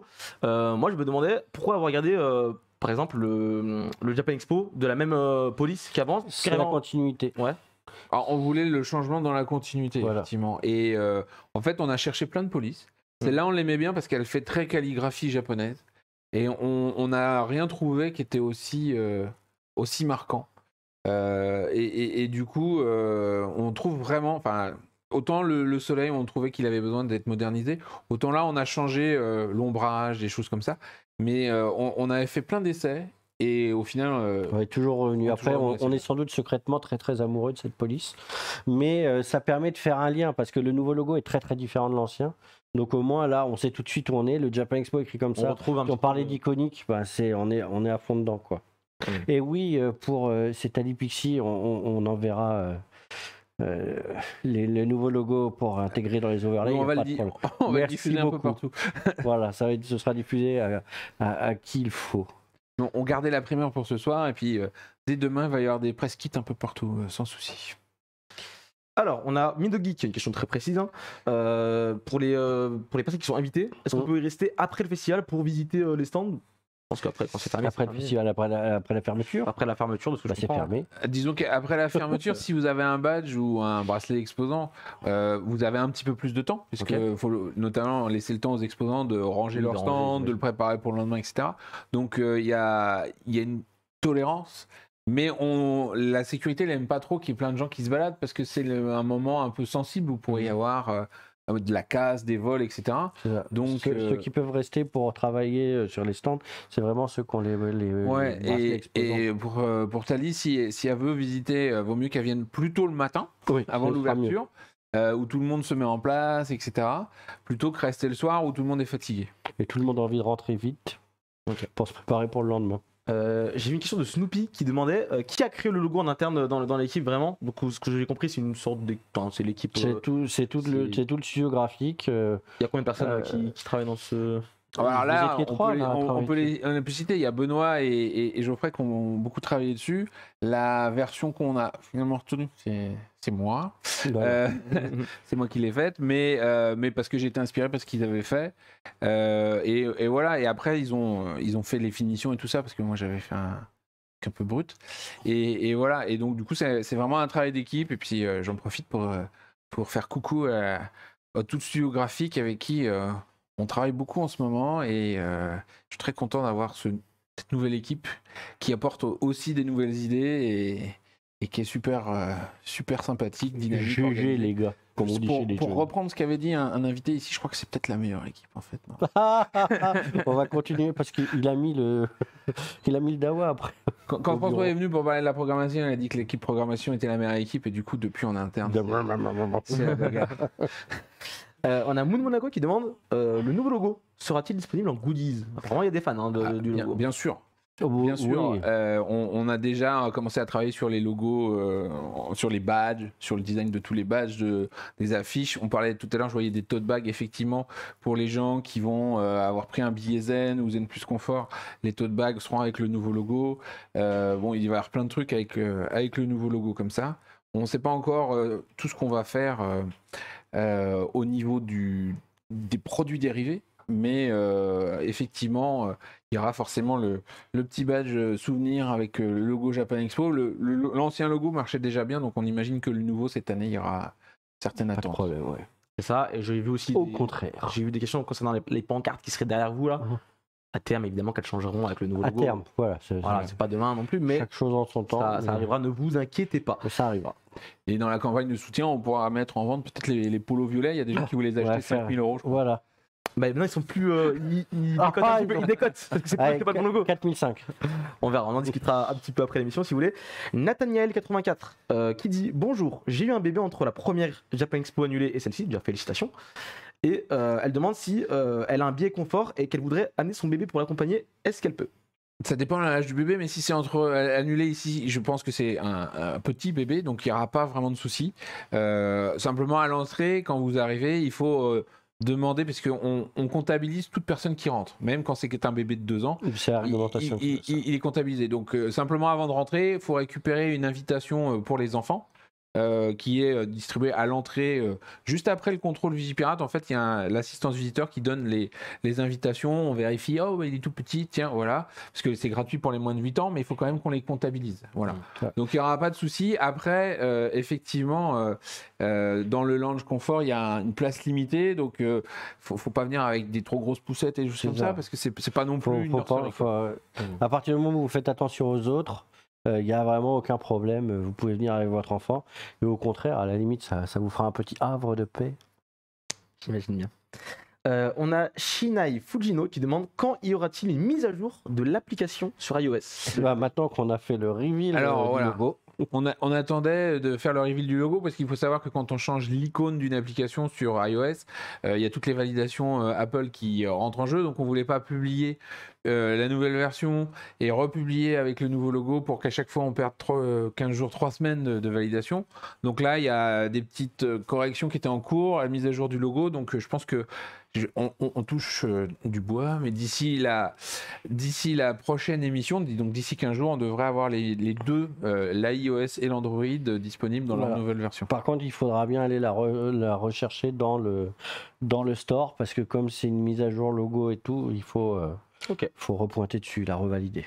Très bien. Ryune qui demande avez-vous la motivation de faire un événement à la Manga Summer Party, un gros événement en soirée au moins de 18 ans? Est-ce que vous comptez faire des soirées Japan Expo, on va dire Alors ça, on en parle souvent de faire des soirées, mais c'est plutôt des choses qu'on essaie d'organiser sur Paris avec des gens qui sont spécialistes de ça, parce que nous, quand on a fait une journée de Japan Expo, on est un peu rincé. Oui. Donc enchaîner sur les nocturnes et tout ça, on le fait. Il y aura, d'ailleurs on l'a pas encore dit, mais il y aura vraisemblablement des nocturnes cette année sur le festival aussi. Mais c'est plus des projections de films, des choses comme ça, parce que effectivement, c'est pas la même organisation malgré tout. Et ce genre de soirée, c'est des spécialistes, donc on essaie toujours de faire des partenaires avec des gens qui vont faire des choses avec des DJ japonais sur Paris ou des choses comme ça.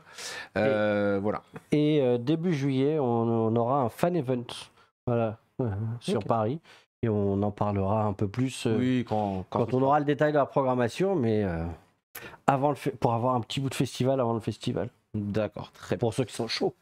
On nous demande, question pratique, savez-vous si les transports en commun seront nombreux le dimanche de Japan Expo? Est-ce qu'il y a plus de transports en commun dépendamment, parce qu'ils savent qu'il y a Japan Expo, est-ce qu'ils font en sorte d'avoir plus de trains, de RER Ils sont alertés et ils mettent en place En fait, ils mettent le maximum Voilà, de, le maximum de de RAM traces qu'ils peuvent Comme mettre si en on était place. en heure de pointe tout le temps, quoi. Voilà, comme si on était en heure de pointe tout le temps, et plus spécifiquement sur les créneaux du matin, puisque grosso modo, il y a une augmentation, je crois que c'est entre 7h30 et 11h, et puis le soir, à partir de 17h30 jusqu'à 20-21h, ça dépend. Exactement. Après, il y a beaucoup de gens qui ont pris maintenant l'habitude de sortir, de s'arrêter sur l'esplanade extérieure, de pique-niquer pour laisser les gens oui. prendre le RER, parce qu'effectivement, le matin, ça arrive de manière un petit peu étalée, mais alors le soir, tout le monde sort en même temps. C'est pas toujours évident. Mais, Il y a beaucoup de monde. Alors, vous le connaissez, le RERB le dimanche soir, même tous les soirs de Japan Expo. C'est compliqué, c'est compliqué. Je sais que c'est compliqué, mais voilà, ça fait partie du rituel aussi. Ça fait partie du Japan ça fait Expo. partie du rituel. C'est la beauté de Japan Expo. Non, on n'aura pas de feu d'artifice. Pour le 14 Le juillet, c'est soir du vrai. 14 juillet. Mais non, mais on est à côté de l'aéroport. C'est vrai On qu'on est juste à côté de Charles de Gaulle, donc impossible de faire des vols de drone, impossible de faire des feux d'artifice. Au fil des années, on s'est renseigné sur tous les trucs stupides qu'on pouvait faire. Et en fait, vu qu'il y a l'aéroport, il y a les couloirs de circulation des avions, c'est impossible. Il y avait une question tout à l'heure de Binding of Daoshi qui parlait de staff, justement, avec un staff qui dit avec ticket, sans ticket. Et effectivement, on en a eu plusieurs qui sont passés par là, mais ça me faisait penser justement qu'on en a un qui était devenu assez célèbre avec une coupe afro rouge comme ça et des gyrophares. Et on en parlait tout à l'heure. Aujourd'hui, Thomas, qui a fait ça pendant des années pour nous, il est au service exposant à Japan Expo à plein temps depuis 2018 maintenant. C'est ça. Voilà. Donc, juste pour faire le lien avec la première partie, ça mène à tout, staff à Japan Expo. Tout à fait. N'hésitez pas à vous poser des questions sur le staff aussi. La programmation, elle est mise en ligne au fur et à mesure sur le site et sur l'application mobile. Et il me semble qu'on a même des annonces ce soir. Donc, voilà, mais toutes les annonces qu'on a faites dans le passé, elles sont implémentées. Donc vous avez la liste des invités, vous avez la liste des animations et le programme qui sont donc les choses qui se passent sur scène. Et tout est en ligne et on le met à jour au fur et à mesure. Donc il faut aller chercher régulièrement. Mais là, vous avez déjà des bons morceaux de planning. Et on n'espère pas qu'elle changera le jour même, la programmation, parce que quand elle change le jour même, c'est qu'on est obligé de s'adapter à un imprévu, un empêchement, un problème technique ou autre. Donc logiquement, là, au fur et à mesure que nous, on fait les annonces dans les émissions Twitch, et effectivement, on les retrouve sur le site. Et puis au fur et à mesure que les invités nous ont validé leur planning, on vous les met dans la partie programme du site où vous pouvez voir jeudi, vendredi, samedi, dimanche, tout ce qu'il va y avoir sur les différentes scènes. J'en ai presque oublié le nombre de scènes qu'il y a cette année. Parce que, 15 13, 15. Voilà. Ouais, je vois certaines il personnes. se passe des choses sur Japan Expo. Il se passe beaucoup de choses, effectivement. Je vois certaines personnes qui s'inquiètent du fait que, et c'est vrai que j'y ai pas pensé, le 14 juillet, fête nationale en France, Japan Expo en même temps, est-ce qu'il peut y avoir pour les transports par exemple, des couacs à ce niveau-là, vous pensez ou... Alors la RATP, la SNCF sont bien au courant. Japan Expo, ça fait partie des enjeux pour eux pour que ça se passe bien. Effectivement, qu'on compilait Japan Expo et 14 juillet, c'était pas forcément le truc qui les amusait le plus. Mais en termes de dispositifs, ils vont mettre beaucoup de choses. Il n'y a pas de raison qu'il y ait de changement particulier. On est toujours dans les programmes maximum du STIF. S'ils se sont engagés à le faire, il n'y a pas de raison qu'ils ne le fassent pas. Après, est-ce que ça aura des conséquences parce qu'il y a des histoires avec le défilé et tout ça, on le vivra en même temps que vous. Voilà. Normalement, non. Voilà. Normalement, il n'y a pas d'inquiétude à avoir. Ok. On a Snoopy dans le chat qui demande est-il possible de filmer dans le Japan Expo pour une vidéo? Je pense que oui. À partir du moment où il demande l'autorisation aux gens qui filment. C'est ça. Oui. Et sur tout ce qui se passe sur scène, si jamais l'invité nous a dit qu'il ne souhaitait pas la vidéo, c'est affiché, c'est annoncé, donc il faut juste faire attention à ça parce qu'effectivement, on a encore eu le souci récemment avec un invité qui était venu à Chibi Japan Expo. Il y a 10 ans. Il y a beaucoup plus que 10 ans, c'était 15 ans. Il y a qu'un. Oui, mais on a plus un temps ici. 14 ans. Enfin bref. Très long. Et du coup, là, cette année, donc 14 ans après sa venue, elle nous a recontacté pour dire il y a cette photo-là de moi qui a été prise à Chibi Japan Expo qui traîne. Merci de faire le nécessaire. Alors, on était bien embêtés parce que 14 ans après, effectivement, se souvenir qui aurait pu prendre cette photo et machin, on était sûr que c'était pas nous déjà. Et c'est pas nous qui l'avons diffusée. Mais c'est vrai que les Japonais, notamment, très particulièrement les mangaka. Ils n'aiment pas qu'on prenne des photos d'eux, ils n'aiment pas qu'on les voit, etc. Donc au Japon, il n'y a pas de photos qui circulent. Et souvent, quand d'ailleurs sur les fiches Wikipédia, la plupart des artistes, c'est super sympa. Il y a le logo Japan Expo derrière parce que les seules photos publiques qu'on a eues, c'est chez nous. Ça veut dire qu'il faut qu'on les réinvite tous pour qu'ils refassent leur photo. Il faut refaire la photo avec le nouveau logo. On a Hijo de la Lune, Hijo de la Lune en espagnol, je sais pas comment. C'est ça, Hijo de la Lune. Est-il possible de ramener sa nourriture à l'intérieur du festival pour manger à midi? Sans souci. Il n'y a aucun problème. Il faut juste pas amener des couteaux en. On a le droit de rentrer acier, avec des bouteilles d'eau, enfin du liquide. Pas de gourde en métal. Ok. Les gourdes en métal, on est en train de voir, mais c'est compliqué parce que ça peut être vite un projectile dangereux. En plastique, c'est plus facile également de tolérer. Donc, si vous avez le choix entre les deux, prenez le plastique. Et la nourriture, sans souci. Il y a des tables en plus, vous pouvez les manger. On a Takeshi022 qui demande dans le chat Salut, je suis dans le sud et j'aurais tellement voulu venir à Paris pour Japan Expo. Hélas, les prix sont trop élevés pour lui. Qu'est-ce que vous allez répondre aux gens? Parce que c'est vrai que c'est une question qui revient, venir à Japan Expo souvent. Sud à Marseille. Déjà d'une, c'est vrai que c'est beaucoup moins cher si on vit dans le sud. Mais c'est quelque chose, voilà, on est totalement transparent. Hein, on en a déjà parlé. Je vous recommande d'aller voir peut-être la première émission même qu'on avait faite sur les prix des billets. C'est ça. Donc pour un truc complet, voilà, allez le retrouver sur YouTube. Mais rapidement, pour ceux qui ne comprennent pas forcément pourquoi ce serait ce prix-là. Parce que ça coûte extrêmement cher de faire un salon. Il y a des invités à faire venir parfois du Japon. Et il y a tout un parc à louer, le matériel, le personnel, etc.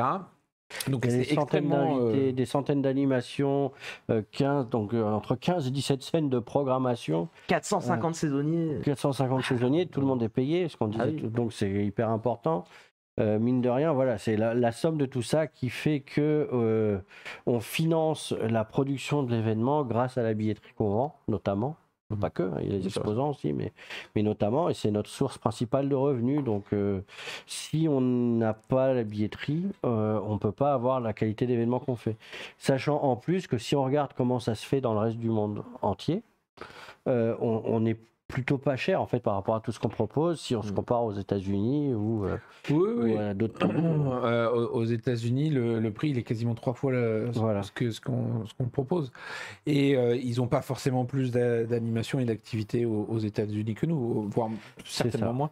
Mais du coup, même si Disneyland, vous pouvez aller une journée à Disneyland, on est loin derrière Disneyland sur les tarifs, et pourtant nous on a cette difficulté qu'il faut tout créer de manière éphémère, puisque on le crée pour 4 jours et il faut que ça soit redémonté instantanément. Donc c'est vrai que c'est assez difficile et du coup c'est forcément assez coûteux. Et pas de raclette. Ah bon? Pourquoi? À l'extérieur, si vous voulez, il y a des restaurants de raclette. Voilà. Mais Mido et Tali, et s'il y a de la raclette. Attention, on saura que c'est vous maintenant. On nous demande dans le chat est-ce qu'il y aura un membre du staff attitré pour le lounge des billets Zen Plus Confort? Alors c'est effectivement aussi une raison pour laquelle le tarif du Zen Plus Confort a changé, c'est que on avait une personne qui passait de temps en temps et on a décidé d'avoir une personne qui sera attribuée en permanence dans ce lounge pour qu'il y ait un service optimum. Voilà. Très bien. Est-ce que vous avez d'autres questions encore? N'hésitez pas à les poser, hein. Je vous rappelle, hein, c'est une partie d'émission où on prend le temps de vous lire dans le chat et les messieurs à ma gauche prennent le temps d'y répondre en toute transparence, et ça c'est plutôt sympathique. Je vois pour le staff saisonnier, est-ce qu'il y a des solutions d'hébergement à proximité, camping, hôtel, etc., etc. Alors on a des tarifs négociés dans les hôtels, donc qui peuvent être utilisés pour être logés quand on est staff. Il y a des tarifs aussi pour les exposants, dans mes souvenirs, ça sera dans le guide exposant. Donc oui, il y a des solutions parce qu'on a toute la zone d'hôtellerie de l'aéroport en fait, qui est juste à proximité. On remplit beaucoup d'hôtels. Très bien, je vois Neverall qui demande dans le chat, comme on parle des billets justement, pour la prochaine édition, ce sera possible de rajouter l'option Zen pour... alors je vois pas, il a mal écrit, quand on y reste 4 jours. Est-ce qu'on pourra avoir l'option Zen sur les 4 jours Quoi vous pouvez acheter un billet Zen qui est valable les 4 jours et qui permet d'avoir tous les avantages du billet Zen, notamment d'entrer plus tôt le matin, d'avoir sa file dédiée et ainsi de suite. Si c'était ça la question. Ouais. Est-ce qu'on peut peut-être. J'essaie de comprendre la question. Je pense que peut-être il a peut-être pris ses places sans l'option. est-ce il qu'on veut peut échanger un upgrader 4 son jours billet contre un Peut-être. billet zen. Alors ça, malheureusement, c'est pas possible parce que techniquement, c'était pas prévu quand on a lancé ça il y a très longtemps. Peut-être un jour, si on refait notre billetterie, on verra. Mais pour l'instant, c'est pas d'actualité. À partir de quel âge peut-on devenir saisonnier Nobule 18 ans. 18 ans.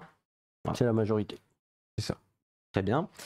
Est-ce qu'on va vous croiser dans les allées des stands, messieurs? Est-ce qu'on peut vous croiser à Japan Expo? Alors, moi plus facilement que Thomas, je pense, parce que Thomas, il est dans les espaces pro à discuter avec tout un tas de partenaires, de journalistes et autres. Donc, et après, il y aura certainement une visite avec l'ambassadeur. Voilà, c'est ça. Mais à ce moment-là, il n'est pas ultra disponible parce qu'il est avec l'ambassadeur. C'est pas le moment pour venir, je suis désolé. Mais par contre, Jean-François accueille tous les matins. Et lui, généralement, c'est moi qui ouvre les portes le matin. Donc, pour les files d'attente, les ouvertures de contrôle d'accès, etc., je suis sur le pont. Donc, il y a de fortes chances de me croiser. Tout à fait. N'hésitez pas à aller le voir, lui dire bonjour. Oui, on peut faire des photos. En route pour le Japan Expo. On peut faire des photos, mais ça dépend quand. C'est-à-dire que quand on est dans le feu de l'action, je m'arrête pas pour faire les poses photos. On va pas empêcher 10 000 personnes d'entrer parce que oui, Jean-François qui est occupé derrière entre. C'est ça. Samirel Enko qui demande: je suis vidéaste, je voulais savoir si je peux faire une demande d'accréditation pour l'événement. On peut toujours faire une demande. On ne dit pas qu'on va forcément l'accepter. Vous ferez votre demande et elle sera traitée par les personnes qui s'occupent de l'influence. Et en plus, ça commence bientôt les accréditations. Ça a commencé. Ça a commencé maintenant. Ça a commencé le 2 mai, Voilà, on en a parlé. On en a parlé à la dernière émission. Donc, mais maintenant, on peut le dire que c'est ouvert. C'est ouvert. Et il n'y a pas de problème. Il faut aller voir. Très bien, très bien. Qu'en est-il du pôle restauration cette année à l'extérieur, comme lors de la dernière édition? Point d'interrogation. Restauration à l'extérieur. On est en train de voir pour la restauration parce que les gens en charge de la restauration à Villepinte ont subi comme nous la crise, donc ils n'ont pas tout à fait les mêmes possibilités. Il y avait quelques chalets effectivement en extérieur, mais genre un burger, des trucs comme ça. Donc ça, si on peut les remettre, on les remettra. On est même en train de voir pour faire un autre food court extérieur qui serait entre le hall 5A et le hall 4 en fait, là où il y avait le catch en 2019.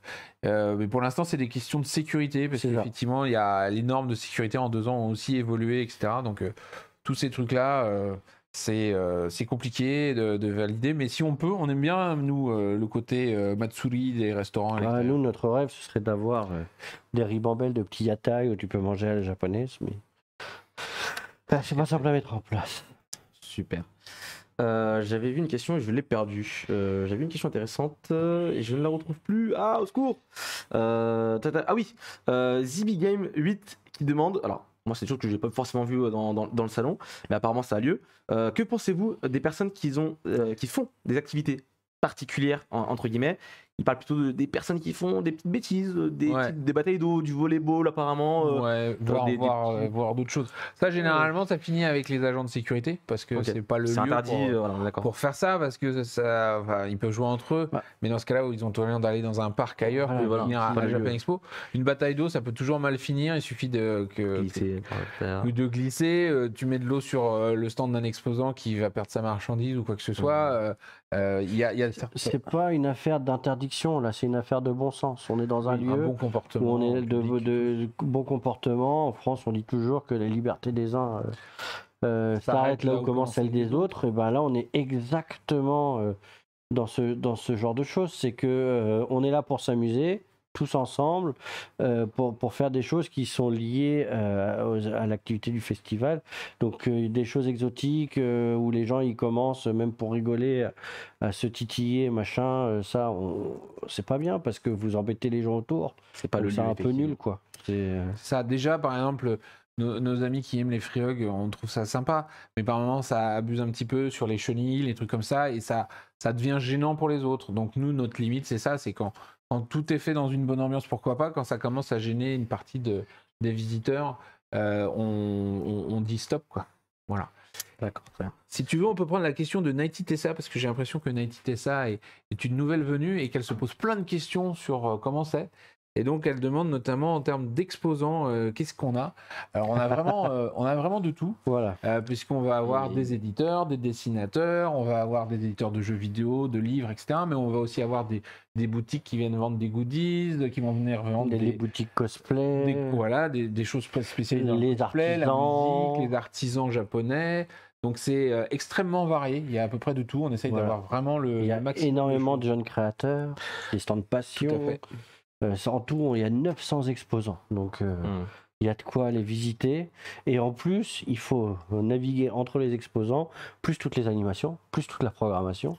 Et donc, c'est très important d'aller préparer sa venue. Si vous êtes nouveau, on insiste là-dessus, c'est préparer votre venue. Il y a beaucoup de choses à faire. Allez sur le site, allez sur l'app, sélectionnez ce qui vous plaît, ce que vous aimez particulièrement. Vous avez de quoi faire des liens avec des favoris. Et ça vous créera votre planning pour vous repérer dans le festival. Il n'y a pas mieux. Et ça tombe bien, je pense que les exposants, on va peut-être en parler un petit peu plus tard dans l'émission. C'est ça. On va peut-être un petit peu avancer du coup dans l'émission. Si vous avez d'autres questions, n'hésitez pas à les poser dans la prochaine émission, dans 2 semaines. On y répondra avec plaisir. On est toujours nombreux à poser plein de questions et c'est toujours un plaisir d'y répondre. Il me semble que c'est l'heure de la rétrospective, messieurs. On va parler des souvenirs d'un souvenir de Japan Expo. Du coup, c'est parti, jingle, la rétrospective.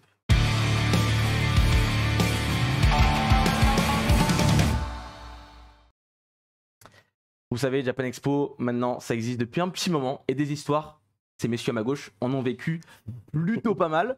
Et cette fois-ci, on a une anecdote un peu spéciale. On parle d'une vieille voiture qui a dû être déplacée sur un parking. Du vrai travail d'équipe. On parlait de travail d'équipe pour les saisonniers.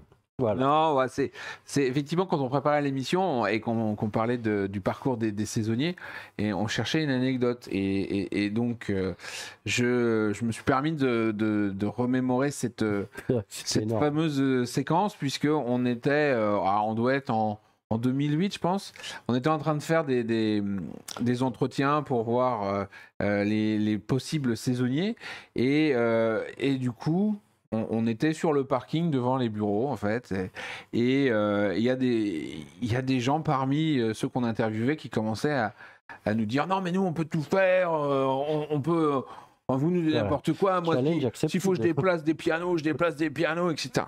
Ok, alors moi j'ai un challenge pour vous. Et en fait il se trouve que dans ces bureaux on était depuis 2-3 ans maintenant, il y avait une vieille Peugeot Talbot. Alors, Peugeot Talbot, déjà, ça veut dire vieux, je pense, déjà. Et qui avait l'air toute pourrie. Et on était vraiment persuadés que c'était une bagnole, c'était une épave, qu'elle était là, sur cette place de parking, et qu'elle nous embêtait à prendre la place de parking, alors que il n'y avait jamais aucun mouvement de cette bagnole-là. Elle était toujours garée au même endroit, etc. Donc, on s'est dit, bon, challenge. Et on met au défi les saisonniers de déplacer la voiture. Et là, on a vu effectivement nos grandes gueules devenir des forts à bras. Et la bagnole, ils l'ont secouée un petit peu. Elle a commencé à rebondir. Et puis, plouf, ils l'ont poussée sur un parterre en herbe. Et donc, du coup, on était tout contents parce qu'on récupérait notre place de parking, etc. Mais bon, pour l'instant, c'est marrant. Mais ce qui nous a surtout fait rire, c'est le lundi. Quand on a découvert que cette voiture-là, elle était vraiment à quelqu'un, en fait, c'est pas une épave, et que pour la première fois, on voyait, notre voisin et qui comprenait pas pourquoi sa bagnole avait fini sur le parterre en herbe, et du coup, on était un peu comme des couillons à passer à côté, genre c'est pas nous, parce qu'effectivement, le week-end dans cette zone d'entreprise, il y avait que nous pour faire des entretiens le week-end, mais ils bossaient pas le week-end, donc personne nous avait vu, et maintenant on est en train de se dénoncer, mais on avait déplacé la voiture. Alors voilà, c'était en 2008, donc je pense qu'il y a prescription, mais ouais, c'est la preuve du coup que quand on fait un travail d'équipe, on est capable de à peu près tout réaliser. Soulever des montagnes. C'était pas une montagne, mais la Peugeot Talbot, elle a volé. Hein. Et à cette époque-là, en plus, on a quelques staffs qui sont restés pendant plusieurs années, mais c'était des costauds. Dans mes souvenirs, il devait même y avoir Wesley qui maintenant fait du MMA et c'est une masse comme ça. On a quelques modèles comme ça. Maintenant, il bougerait la voiture tout seul en fait. Mais... Peut-être ça. Du coup, bah, voilà, c'était une petite anecdote plutôt rigolote qui sort un petit peu du lot de ce qu'on raconte d'habitude. Voilà, donc si jamais Mais vous voulez être staff, préparez-vous à tout type d'entretien. Il peut y avoir des voitures à déplacer. Voilà, tous les challenges. C'est ça. On peut voir tous les challenges à Japan Expo.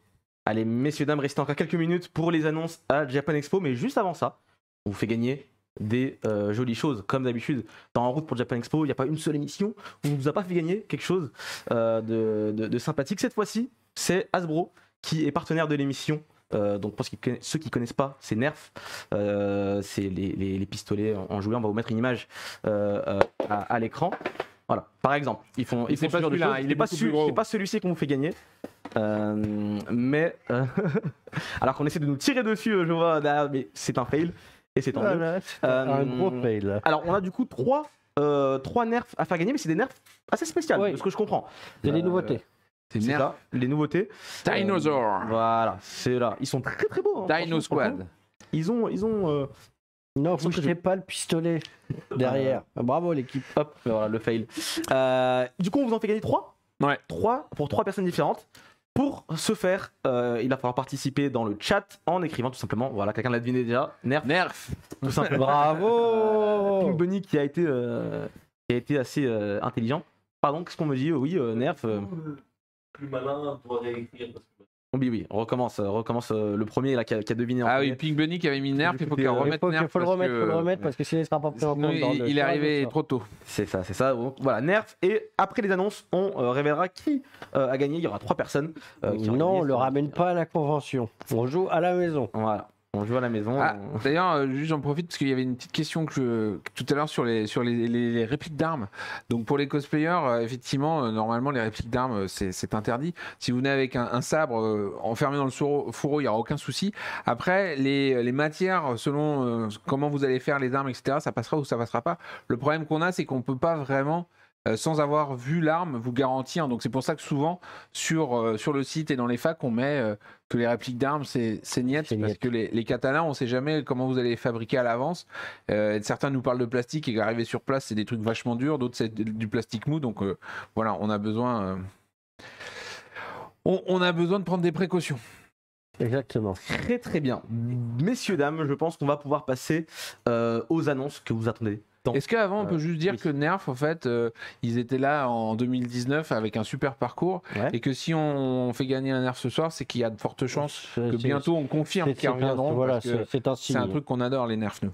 Je pense que vous pouviez aisément le deviner dans le chat, mais c'est bien de le dire au cas où. On passe aux annonces? Merci Hasbro. Allez, c'est parti, et jingle annonce.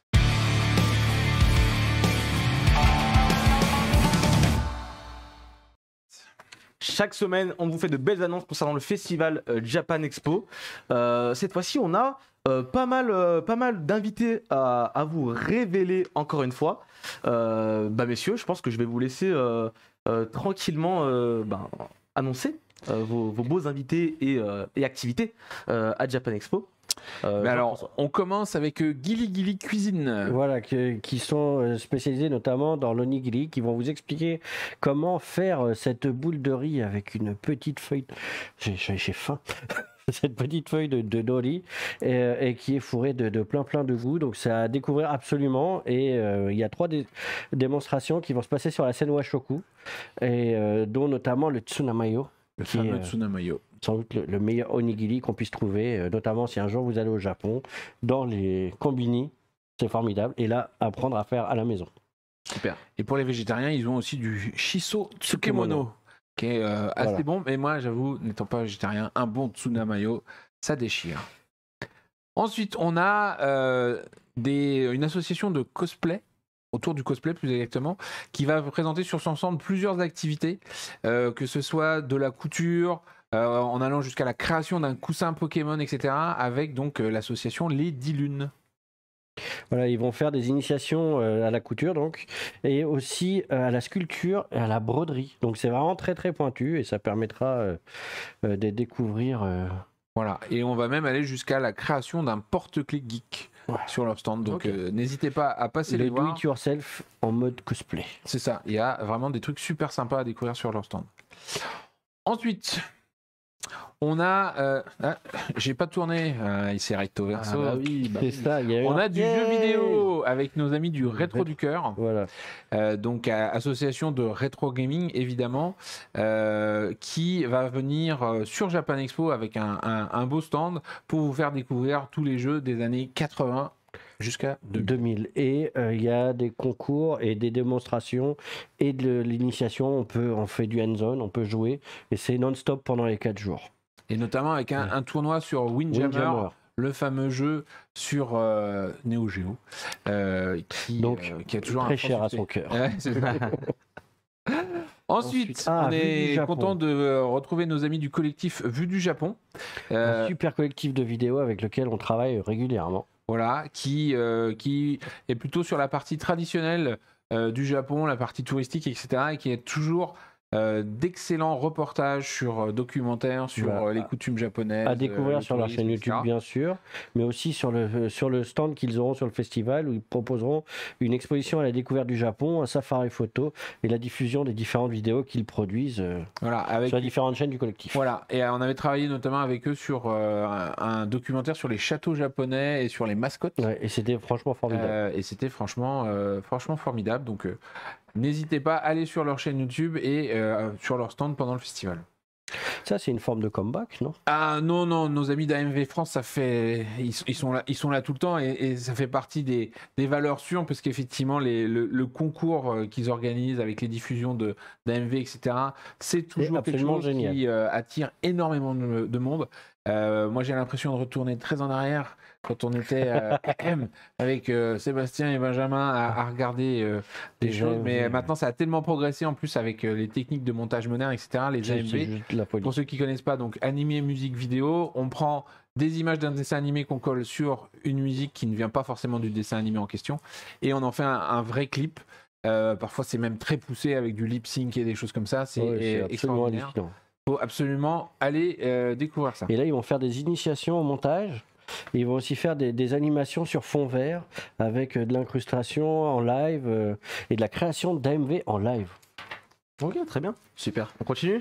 On continue avec un YouTuber, Judaichi, donc les Japonais en animé. Le japonais, pardon, en animé. C'est pour apprendre la langue. Pour apprendre le japonais. Voilà, pour apprendre le japonais, exactement. Et donc, il va vous faire découvrir la langue japonaise au travers de la lecture de manga en VO et du visionnage d'animés. Et il devrait apprendre des bases, genre comment on se salue. C'est évidemment, c'est pas sur le festival que vous allez devenir bilingue instantanément, mais il va pouvoir vous initier, et notamment une initiation au doublage de dessins animés. Aussi. Et c'est vrai que, maintenant, les cours de japonais, c'est encore plus sérieux, mais moi, je me souviens, dans les années 90, regarder un dessin animé pour apprendre du japonais, c'était très, très court. C'était nécessaire, même. On passe aux arts martiaux avec le Nihon Budo Watanabe Ryu, qui regroupe donc 3 composantes. L'aiki Jujitsu, donc l'art de la défense. Le Kempo Tai Jutsu, l'art du combat. Et le Lai Ken Jutsu Kobudo, l'art de l'escrime japonaise et du Kobudo, l'ancien Budo. Voilà.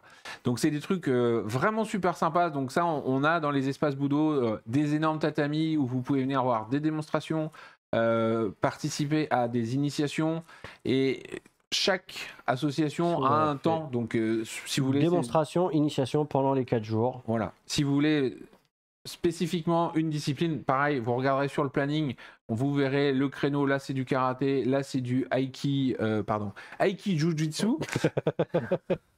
Après, oui, il faut maîtriser. Voilà. Mais c'est l'occasion de les découvrir parce que c'est des arts martiaux rares. Ça veut dire que si on pense judo, karaté, c'est très très facile à trouver. Là, vous êtes dans des arts martiaux qui seront peut-être plus rares, plus confidentiels, plus traditionnels aussi, plus niche. Et peut-être que vous y trouverez, vous, une révélation dans votre pratique de l'art martial, si vous en faites un, ou de découvrir un nouveau type de sport. Très bien. Dans les arts martiaux, on continue avec l'Aikibudo et le Katori Shinto-ryu. Ça, c'est une forme de karaté qui va dans le sens du kung-fu. Voilà. Dans les jeux traditionnels, on est content de confirmer la présence de nos amis de la fédération de Mahjong. Voilà, très bien. Voilà.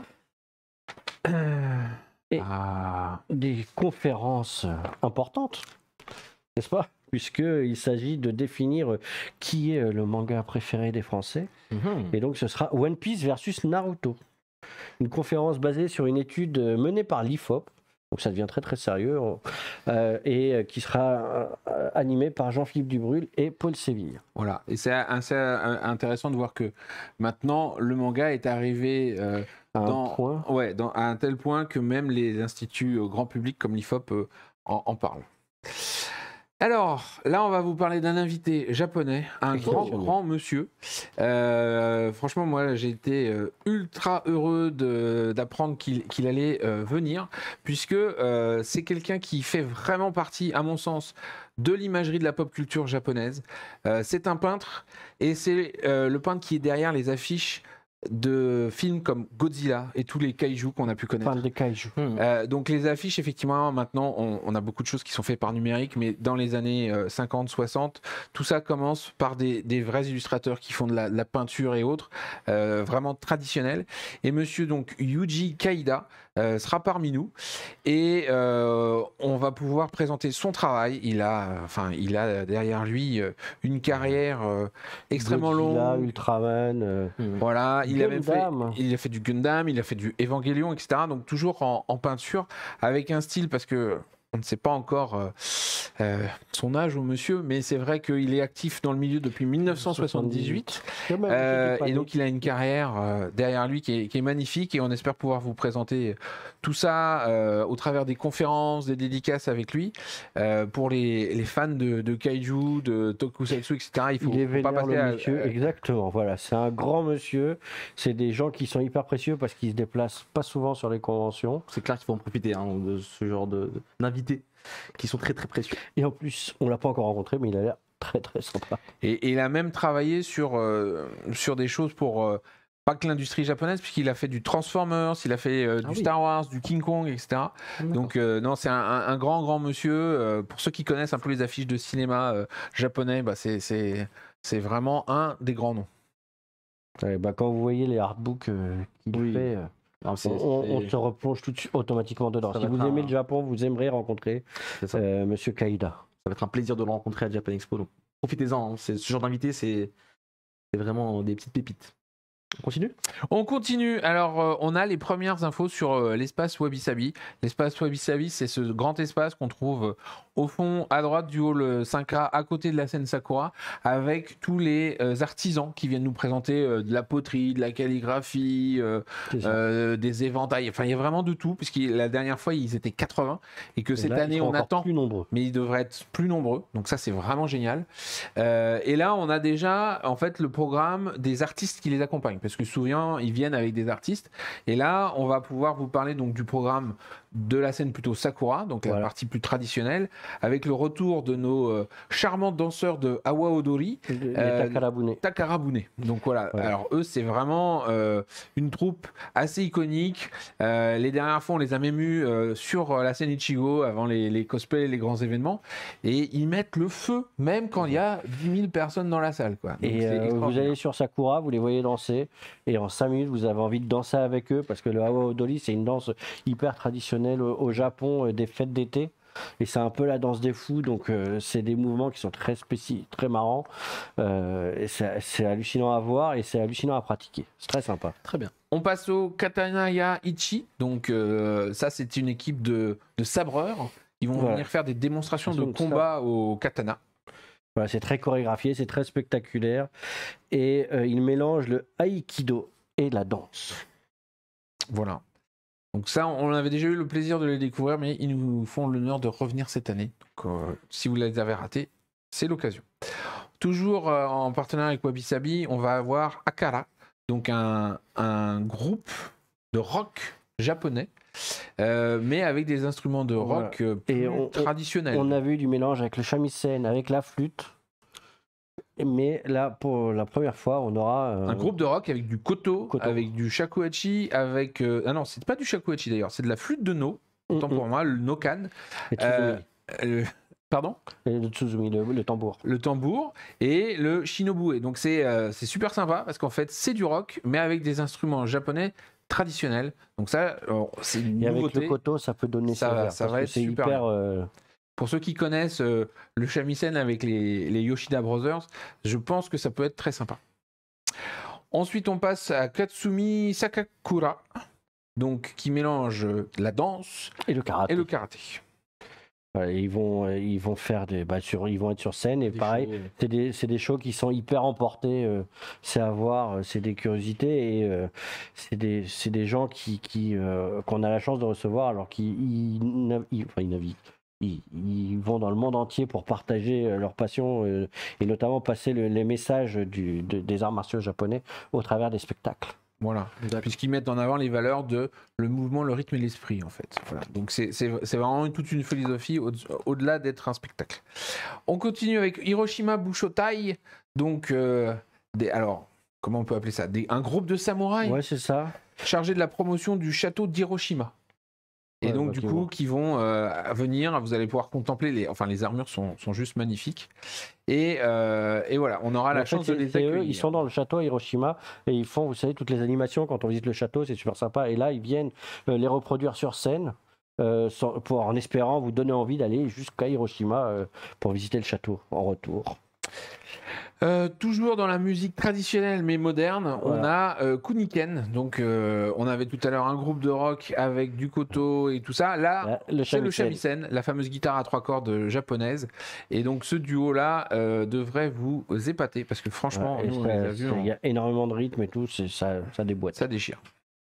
Voilà, ça c'était pour la partie animation, invité. C'est la partie facile. Mais ça fait plusieurs émissions que vous nous demandez est-ce qu'il y aura tel exposant, est-ce que tel éditeur sera là, etc. Donc on vous a ramené une petite liste, mais il y a ce qui vous aime moyennement, veut pas qu'on lise tout. Voilà. Non, c'est comme vous pouvez voir. Il a fait en guet-apens. La liste est très longue, mais on peut. Il y en a combien là C'est les gens qui ont confirmé. Là, il y en a peut-être déjà 150, donc on va effectivement faire une sélection. Et si vous avez des questions, mais on verra. En gros, tous vos éditeurs préférés sont là. Voilà, on peut faire un pack déjà éditeur. Je pense que tous les éditeurs seront quasiment là. Ça, c'est. Voilà. Et notamment des éditeurs qui seront là en force, comme Crunchyroll, comme Glénat, comme Kana, Pika. On a Kazé qui est là aussi. On a Ankama, effectivement, Kiun, évidemment. Meian. Ototo, Meian. On retrouve tous les grands noms du livre et de la vidéo aussi, hein, d'ailleurs. Exactement. Voilà. Des petits nouveaux aussi. Des petits nouveaux, bah oui, parce que. Comme Mangetsu. On en parlait, mais Mangetsu sera là, Nueve sera là, Vega Dupuis. Voilà. Qui ont un super beau stand. Avec un joli tori et tout ça, donc ça devrait être vraiment très sympa. Et on va aussi, Nueve, Kabux, Mangetsu, tout ça. Tout à fait. Tout le monde sera là. Kabux est là aussi. Ne vous inquiétez pas. Il y a aussi, du coup, avec Amazing, l'ouverture sur des éditeurs. Et notamment la Corée, donc avec K-Books, avec Never Webtoon. Verytoon K-Books, oui, tout à fait. Voilà. Never Webtoons, effectivement. Qui c'est qu'on a d'autres qu'on pourrait dire tout à l'heure, j'ai vu Taifu, on l'a cité. Hein, Taifu, il vient, pas d'inquiétude. Doki Doki sera là. Doki. On aura. Alors, c'est plus du tout dans le même domaine, mais on aura les gens d'Osaka qui seront là. Parce que voilà. la gastronomie japonaise est importante et notamment avoir cette société française qui fait du saké. Qui distribue, qui fabrique des sakés, mais qui en distribue aussi en direct du Japon. C'est un bon moyen de visiter, de voyager au Japon sans aller jusque là-bas, avec modération.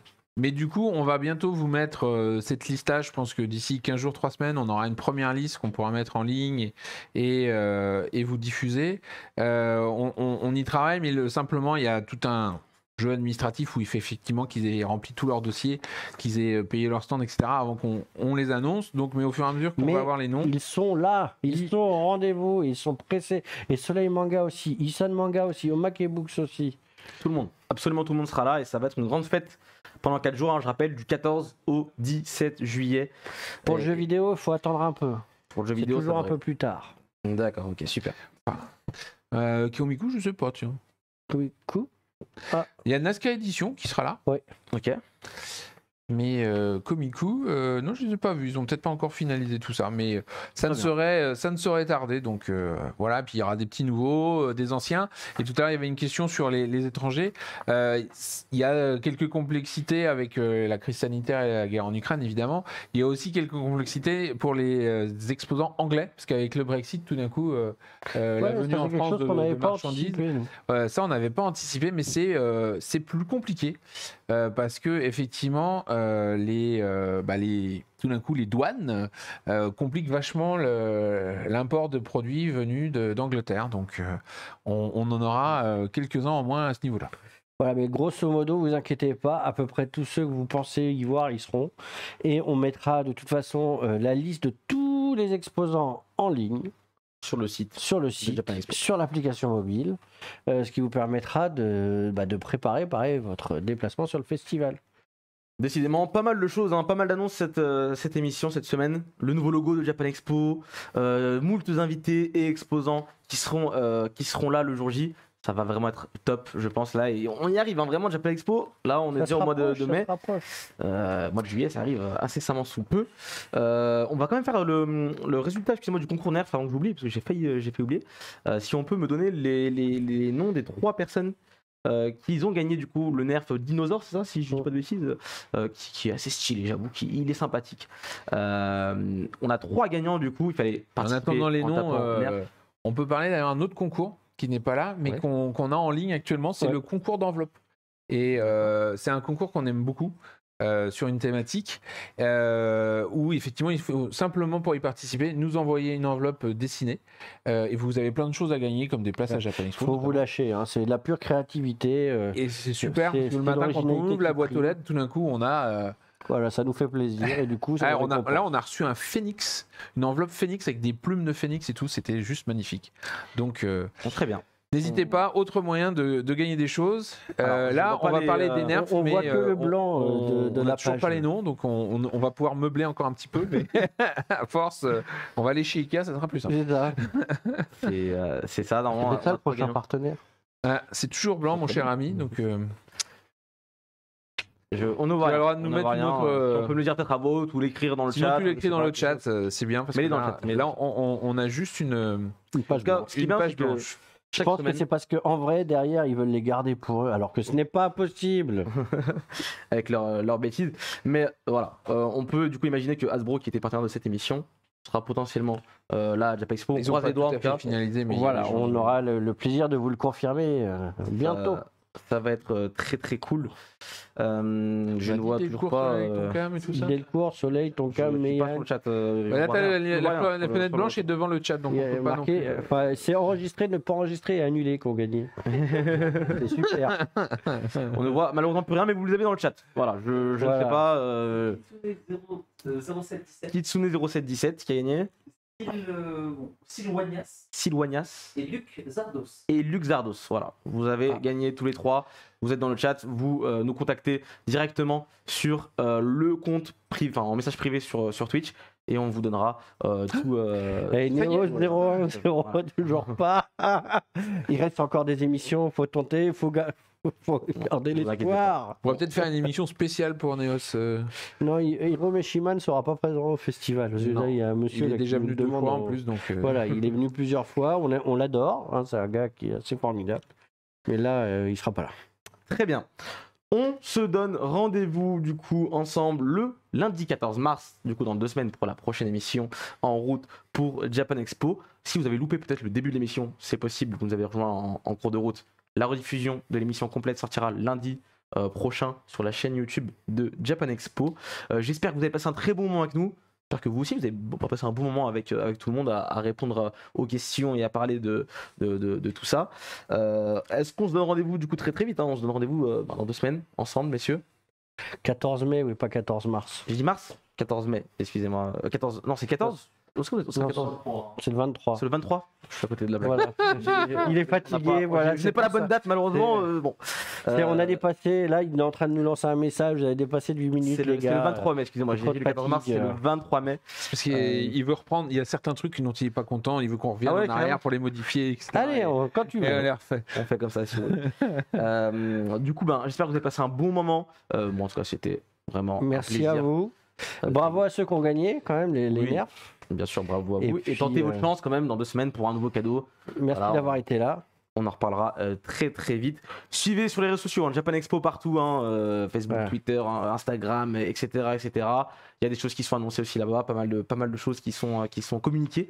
On se donne rendez-vous du coup dans 2 semaines. Merci à tous de nous avoir suivis. À bientôt. Ciao, ciao. À bientôt. Au revoir. Bye. Merci.